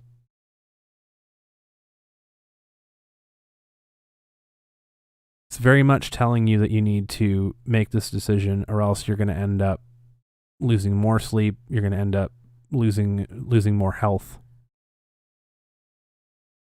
Realize that you have the power to make these decisions. You have the wisdom, you have the power to make these decisions. You have the king in your corner telling you, be decisive, take action. You might feel a sense of burden because of everything that you've lost or the people that you're trying to take care of. But in doing so, you're going to lose more. You have to cut things where you can in order to make sure that you're in a position to be able to help them. If that's what you want to do. You want to help everybody. If you want to help and save everybody, you need to make sure that, number one, you're in good shape. That's what it's telling you. I'm getting a very, very strong reading from all of these that you're mentally not in a very strong place. That mentally you're overburdened, you're burning out. You need to calm down, you need to take a step back, you need to make a little bit of a sacrifice. You know what you need to cut. It might not be a comfortable thing, but you know what you need to cut. And this is what this reading is telling me. I'm going to draw one more card. And it is the World. There's a lot of potential. There's a lot of absolution. The World signifies the end. Right? The World signifies the top tip of that journey. This is telling you, like, you have to move past this. Few burdens happening in your life. Yeah, you need to make some sacrifices. You need to cut back on a couple things. You might need to cut a couple people out. The nine of Wands is telling me that you might need to leave some people behind. The King of Swords tells me you know who those people are. The Ten of Wands tells me that you're carrying too much of a burden. And the Four of Swords is telling me that you need to rest. All of these things together, you know what you need to do. You know who you need to cut. You know what you need to cut. The World is telling you you need to do it to move forward.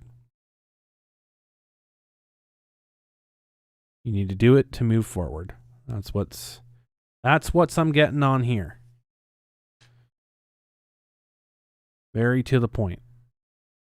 Very strong arcana on that one. I hope that helps you. I hope that has some insight for you, Gav.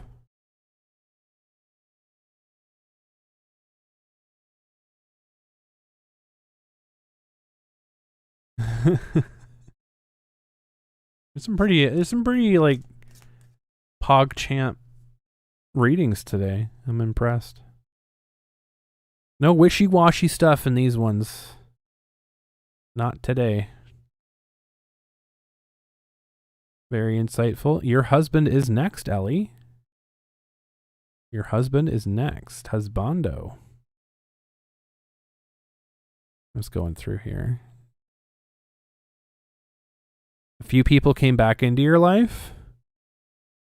As long as it was for the good reasons and not for the bad reasons. Yeah, I think your husband is next, and then we got Bloomy.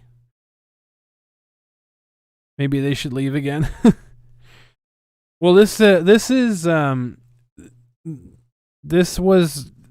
the Arcana telling you that you need to be the one to make the cuts.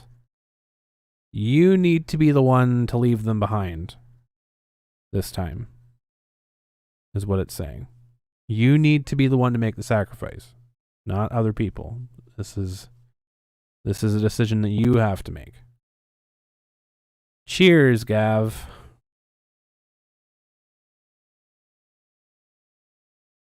I do my best. I try to do my best on these things. Sometimes they're a bit tougher because like I really don't like delivering bad news. So it always makes it tougher, but I got to remember that these are messages and these aren't necessarily good or bad. It's stuff that people need to hear, so.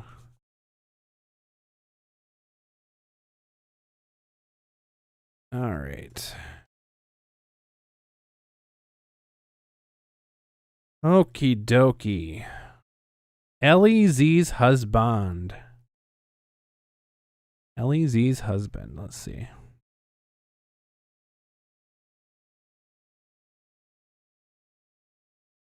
Okay. And then right about here.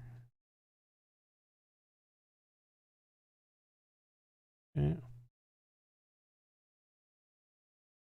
1, 2, 3. Okay. Oh boy.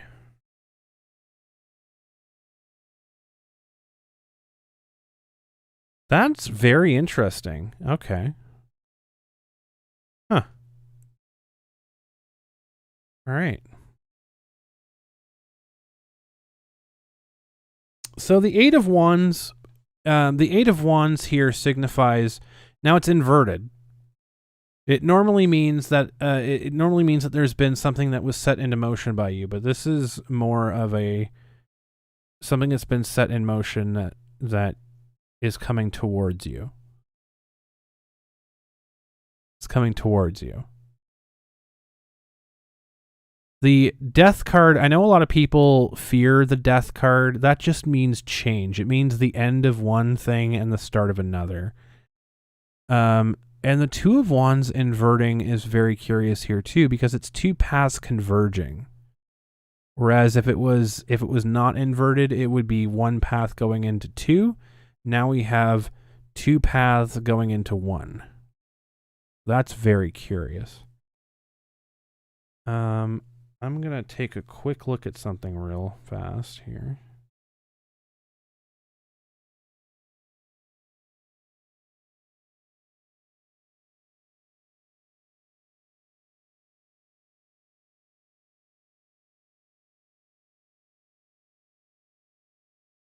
Okay. So the reversed eight of Wands here is telling you that you need to be a bit more patient.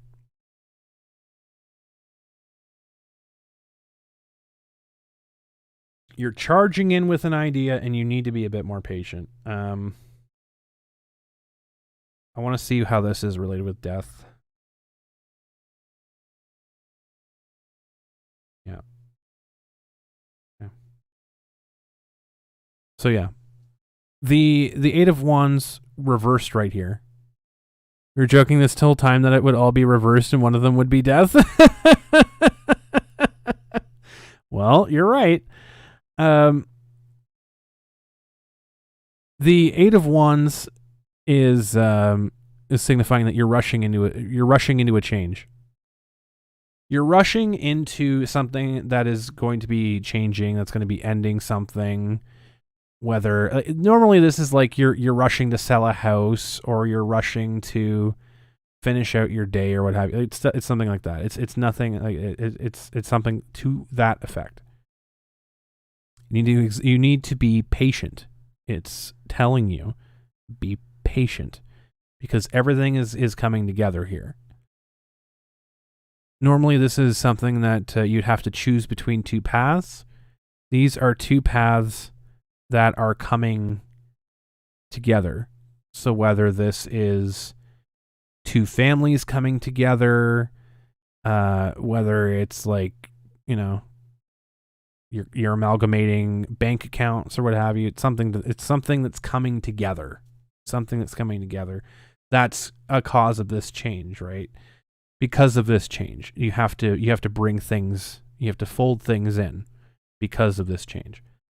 Something happened, or something is happening very quickly, that's forcing you to bring things together, to amalgamate things into one. It's telling you to be patient with it. Don't rush it too quickly. Just take it one day at a time. He was born with all planets in retrograde. That's so funny. Take it one day at a time. Take it one step at a time. Don't rush into this, because this is a change. Let's see what else we can get here. The Emperor is showing up. You are the leading factor in this change. So you are the person that is making the choices in this. You are the father figure, for lack of a better word. You are the leader of this change. So you have the control over this. It's telling you very, very much, just stop rushing this. Stop forcing it. It's going to come. Things will be brought together. Stop worrying about it. What else do we have here? Yeah, Page of Cups. So it's something that you're apprehensive about emotionally. It's something that it's a new endeavor to you, and you're very cautious. But this is telling you just to slow down. Slow down a little bit. Don't rush things. Don't rush things at all. Things are going to come together. He's a team lead in his job. Okay. This could be job related. There is something, like, there is either something that he has to make a decision on, something he has to change. It's gonna lead for something new, but things are gonna be brought in together. I want to see a little bit about the future for this. You're gonna take on more responsibility. You're gonna take on a big burden.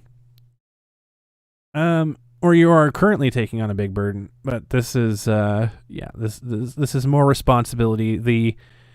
From what I can gather here, if this is work related, I'm not saying it is, but if it is work related, if this is what this message is for, this would be like two departments coming together, right? This would be two companies or whatever merging. It would be a merger. And this would signify to me that there'd be a promotion, because you're a leader right now with the Emperor, and then the change would put you into a position where you're emotionally new into the situation. So that would signify to me that you would be, like, if you were a supervisor, you'd be promoted to a manager. Like, you'd be new to that role, and you would have apprehension about that role because of something folding over into another one. If that makes any sense. Like, that's what I'm saying. If this is a work related thing, it's telling you, just take your time, don't rush. Don't rush it. Just take your time. You're going to have a lot of responsibility. It's going to be a lot of burden. There's going to be a lot of people watching you. Just take it easy. Take it slow. Just take your time with it. If that's what this is relating. Because the Ten of Wands is the end of that journey. It's the transition into the higher tiers of the minor arcana. So with two major arcana speaking here, he says that makes a lot of sense. All right, I'm happy.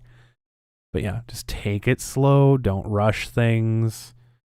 That's, that's what I'm getting from here. It's like, just relax.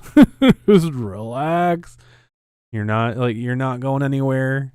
If you're going anywhere, it's going to be like a promotion, or you're going to have more responsibilities, etc. But don't worry about it. Just take it slow, take it easy. Don't overburden yourself. Is what this is telling me. Don't overburden yourself. So I hope that is insightful. Pretty much all I got from that one. That one's short and sweet. And Bloomy, if you're still here, we got yours coming up right next. And then we'll have Ragnarok Nights to finish the night off. There you go. Bloomy, if you're still with us, we got your tarot card reading coming right up. Coming right up. Yeah, sweet. Good. Good stuff. Okie dokie. And reminder, folks, if you want to text-to-speech super chat, just click on that link on the very top there. That one, the lovely Bella will read your super chats. The lovely Bella will read your super chats. Otherwise, you can use the regular YouTube super chats. If you want to support the channel even further, if you want to get discounts on like offline tarot card streamings, because or offline tarot card readings and all that stuff, because I'll do like scheduled tarot card readings if people want to do like a half an hour session, or like you want to do like an hour long session for like really in-depth stuff. I do charge $40 for the half an hour, $80 for the 1 hour, because like that takes out of my time. So. But I'll do that, and I'll do it at a discount for Patreons. So if you want to join the Patreons, go to Canuckleheads on Patreon. You can sub there. You get access to the Discord, and I will knock down the price. I'll knock down the price for Patreons. So there you go. If y'all want to do that fun stuff. If not, that's okay. I have tarot card streams every so often. So twice or 3 times a year, I'll do a tarot card stream. So you guys get the free 15-minute ones at that point. So, all right, Bloomy, let's get you in here. I'll tune.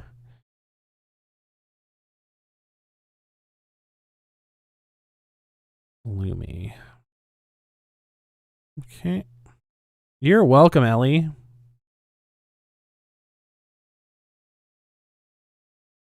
Nice and low on that one. Deep cut on this one. 1, 2, 3. All right. Oh, okay. Okay. Very curious. Very curious.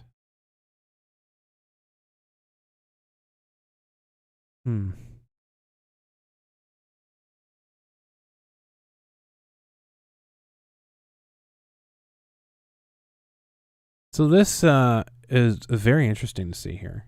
So the Emperor is the father figure of the major arcana here, leader, if you will, the leader figure of that. Queen of Swords signifies greater knowledge, and the Queen of Wands signifies a greater passion. Curious as to what this is about, so I'm going to draw a few more cards here. Okay. I have shuffled these, I swear. Okay, interesting. So there's an idea. There's a new idea that that you're kind of playing with right now. There's a new idea that's bouncing around in your noggin right now. And okay. All right. Chariot's very much telling you to move forward with it. Oh, that's interesting. Huh. Now, Bloomy, this might be a little bit personal. I'll warn you right off the top. This might be a little bit personal. Initially, when I saw like the Emperor and the two queens, this made me think like immediately of like a family situation, right? Like a marriage or a family situation. So something's in motion. Something's in motion. You have the knowledge and you have the passion regarding all of this. The Four Wands and the Nine of Pentacles together it's very, very fortunate. I mean, the Four Wands tells me creation of like a new family. Lots of life, lots of abundance, lots of floral. Have a good night, Gav. The Nine of Pentacles also shows me a lot of life. Action Toys. Action Toys tipped $4.20. Stop looking for the perfect match. Use a lighter. Thank you, Action Toys. Nine of Pentacles is, again, lots of life, lots of abundance. So this tells, like, this screams to me of like a wedding or so, like a thought of getting married or a thought of starting a family. This is what this screams to me at right now. It shows the knowledge, the passion, the strong leadership figure with the new ideas, like the new concept in the Prince of Wands here. It's pointing out the Four of Wands. It's pointing out the Nine of Pentacles. These are very much like wedding type of, like wedding and like new children type of cards. Would be surprised if there was the Ten of Pentacles coming out too, but burden. Yeah, new family. New sense of burden, the Ten of Wands. Very, very curious. I'm going to pull one more here. And again, it's a choice that you've made already. Okay, so this seems to be regarding... This is very strongly all like tied in together with like marriage and starting a family. Something that's been set in motion, the Chariot. This is an early Chariot, though. This isn't something like telling you that you should do this. This is telling me that it's already in motion. There's a lot of burden, though. There's a lot of burden with the Ten of Wands. This feels like a new family. This feels to me like a new family, and it's the joys and the stresses of, you know, getting married and having kids and so much. There's a lot of moving pieces. There's a lot of moving pieces in this right now. There's a lot of energy in this in terms of new life, new journey. Decisions that have already been made. You're waiting to see how these decisions play out. But you have really strong leadership in the Emperor here. started out very, very strong. You have the very, very strong with the Queen of Wands. You have a very, very strong foundation with the Queen of Swords. There's nothing you need to be worried about. There's nothing you need to be worried about at all, because all parties in this situation, you're very strong foundationally. While this may be a new journey for you with the Chariot and the Page of Swords, you may have doubts with the Ten of Wands and the Three of Wands. But the Four of Wands and the Nine of Pentacles are telling me this is going to be a very fruitful adventure. It's going to be a very nice, calm, at times, nice, calm journey. A new journey, but a fruitful one. A very positive one. A very nice, like a heartfelt, good feel story. I'm going to do one more here. Knight of Pentacles. Knight of Pentacles. Let's see.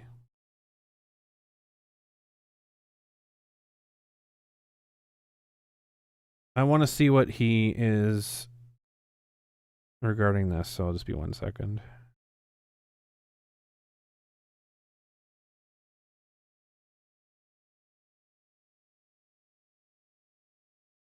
It'll be a lot of hard work.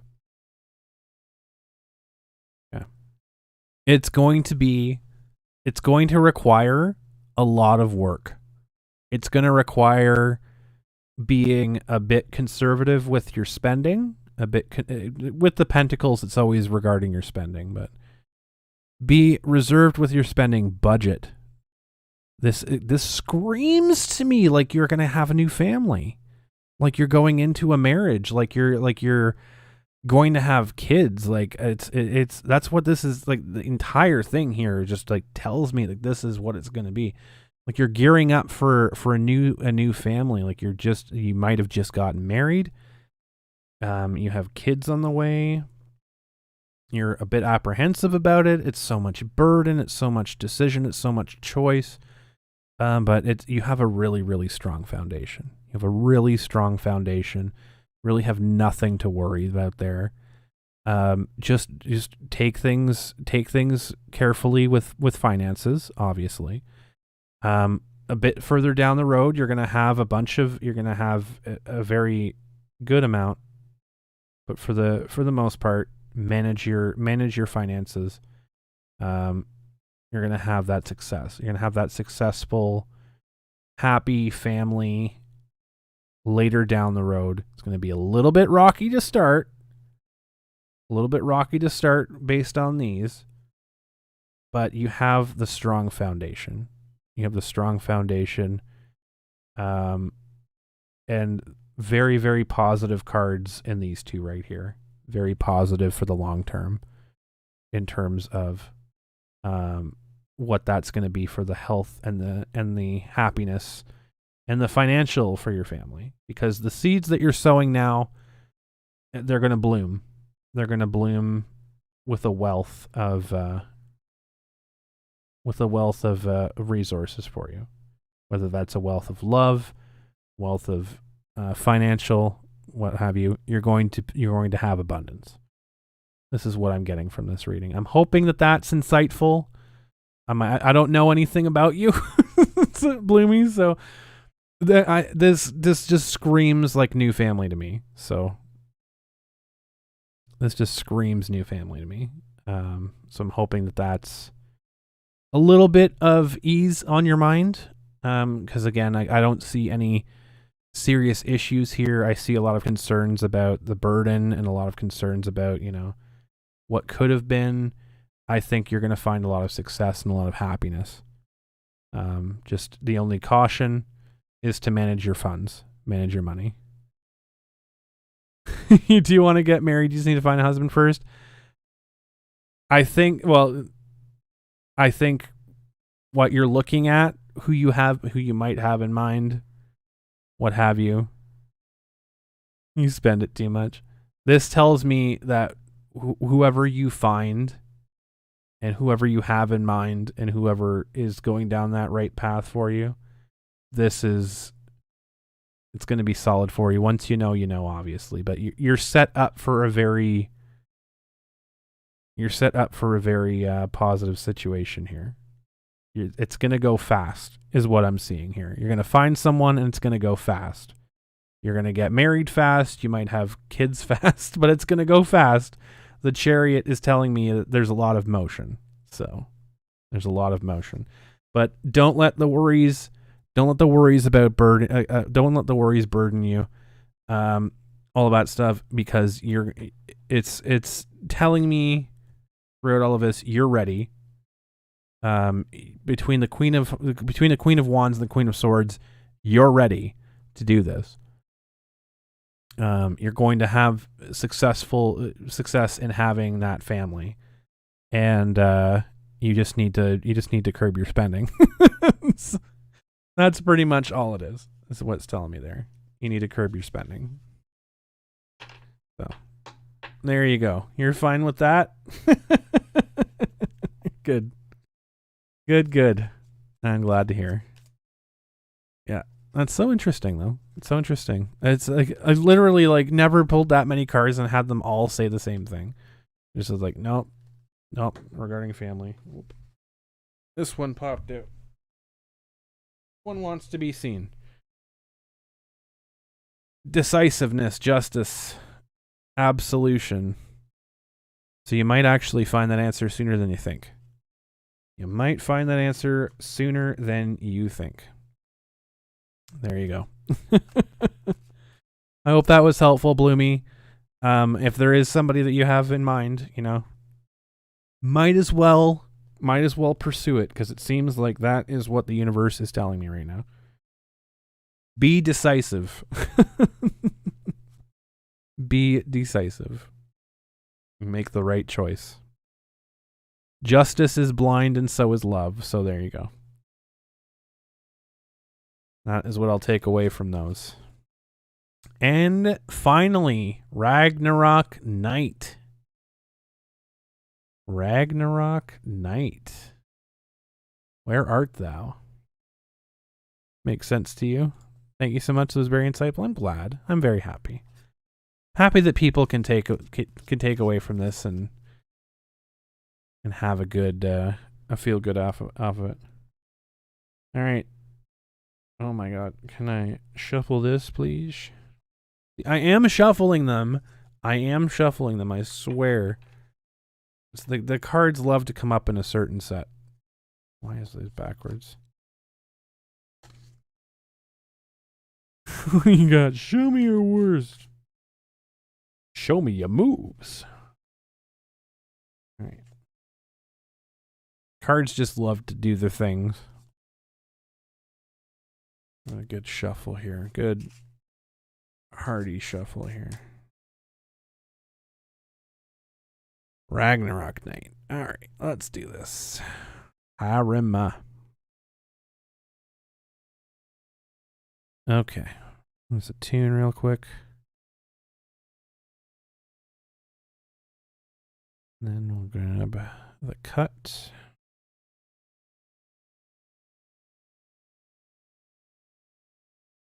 Oh.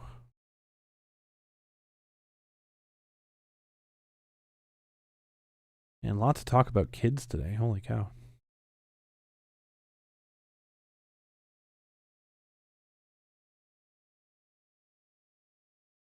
I'm out here predicting babies. All right. When is time but a loop, a loose stitch in the universal cloth, a streamer might seize upon the chance a fatal slip and the plunge of the fate of the planets into chaos. Exactly. Oh, wow.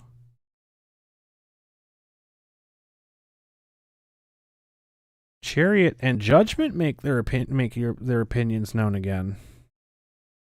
Okay.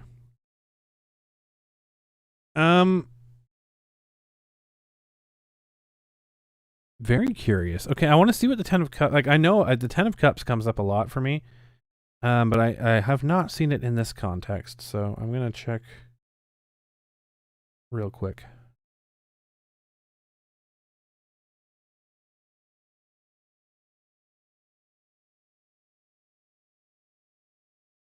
Oh, this is actually a very positive one for you.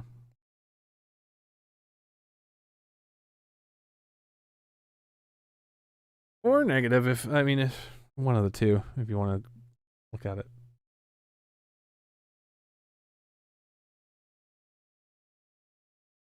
So it appears, before I do, I do actually want to get a little bit more clarification on this, because I have an idea. I just want a little bit more clarification. Oh boy. Okay.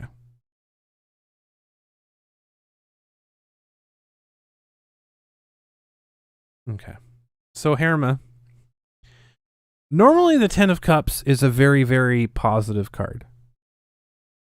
It signifies like joy. It signifies, abundance, happiness, all this wonderful things, like great relationship, blah, blah, blah, blah, blah. I'm a little concerned because of the Chariot and Judgment being in the positions that they are. This tells me that currently you're heading towards a situation, and normally she says, you're heading towards a situation that very quickly, because of the Chariot, that is going to be ending. This is Judgment. Judgment says that this situation that you're in is going to end abruptly. The Five of Cups tells me good and bad things here. Okay, this is why it's bittersweet. The Five of Cups is telling me that you're going to be upset at the loss of this. Whatever this is, you're heading quickly towards the end of it. And you're going to be upset by the loss of it. However, you still have to remember that you have something.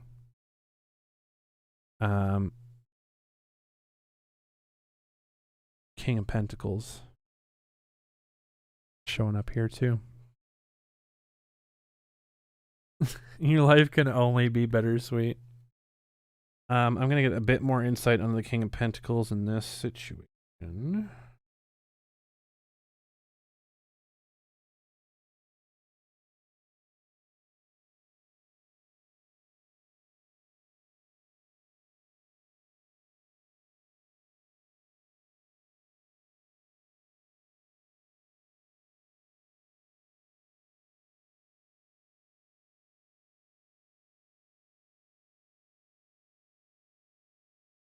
Okay.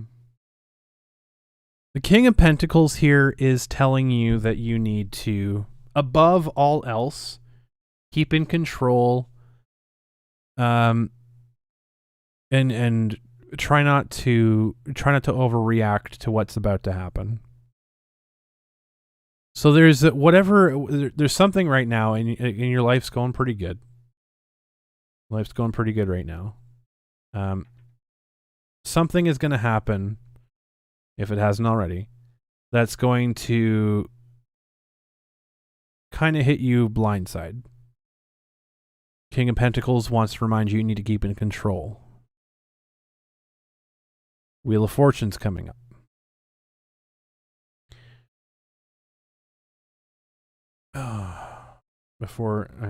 This one does not come up often for me. I know what it means.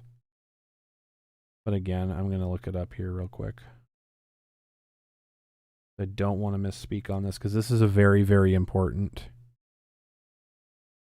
very, very important one. Yeah, this is a turning point. This is a turning point for you. So, all of these cards are telling you when you experience this loss, this is going to change this is going to be a turning point for you. You need to keep your emotions in check. You need to keep control of yourself. Because this is something of a needed change. This is a fortunate change. As much as it's not going to feel like it at the time, With judgment being here, this is something that's, this is a final decision. This is a judgment. This is the end. So something is going to happen that's not exactly favorable, but it is something that needs to happen in order for things to get better for you. You might think that things are great right now, and things can be better apparently, but King of Pentacles wants to remind you, just keep your emotions in check, keep yourself in check. Because the Wheel of Fortune is here to remind you, this is all for the better. You might not see it right away. Five of Cups reminds you that yes, while you may have lost, don't take for granted what you still have, because this is where you're going to be building from. Wheel of Fortune tells you as such. This is something of a needed change in your life. It's going to be happening fast and furious. And one more card draw. The Devil. It will be something tempestuous that makes the change. It will be something tempestuous that makes the change. So try to not react emotionally to it. Realize that this change is happening largely for your benefit. Even though it doesn't seem like it, it's going to be a tough thing to swallow. However, realize at the end of the day, it's going to be better for you. That's what I can say about it. It's ultimately going to benefit you. Try to pull anything else from it. Let's see.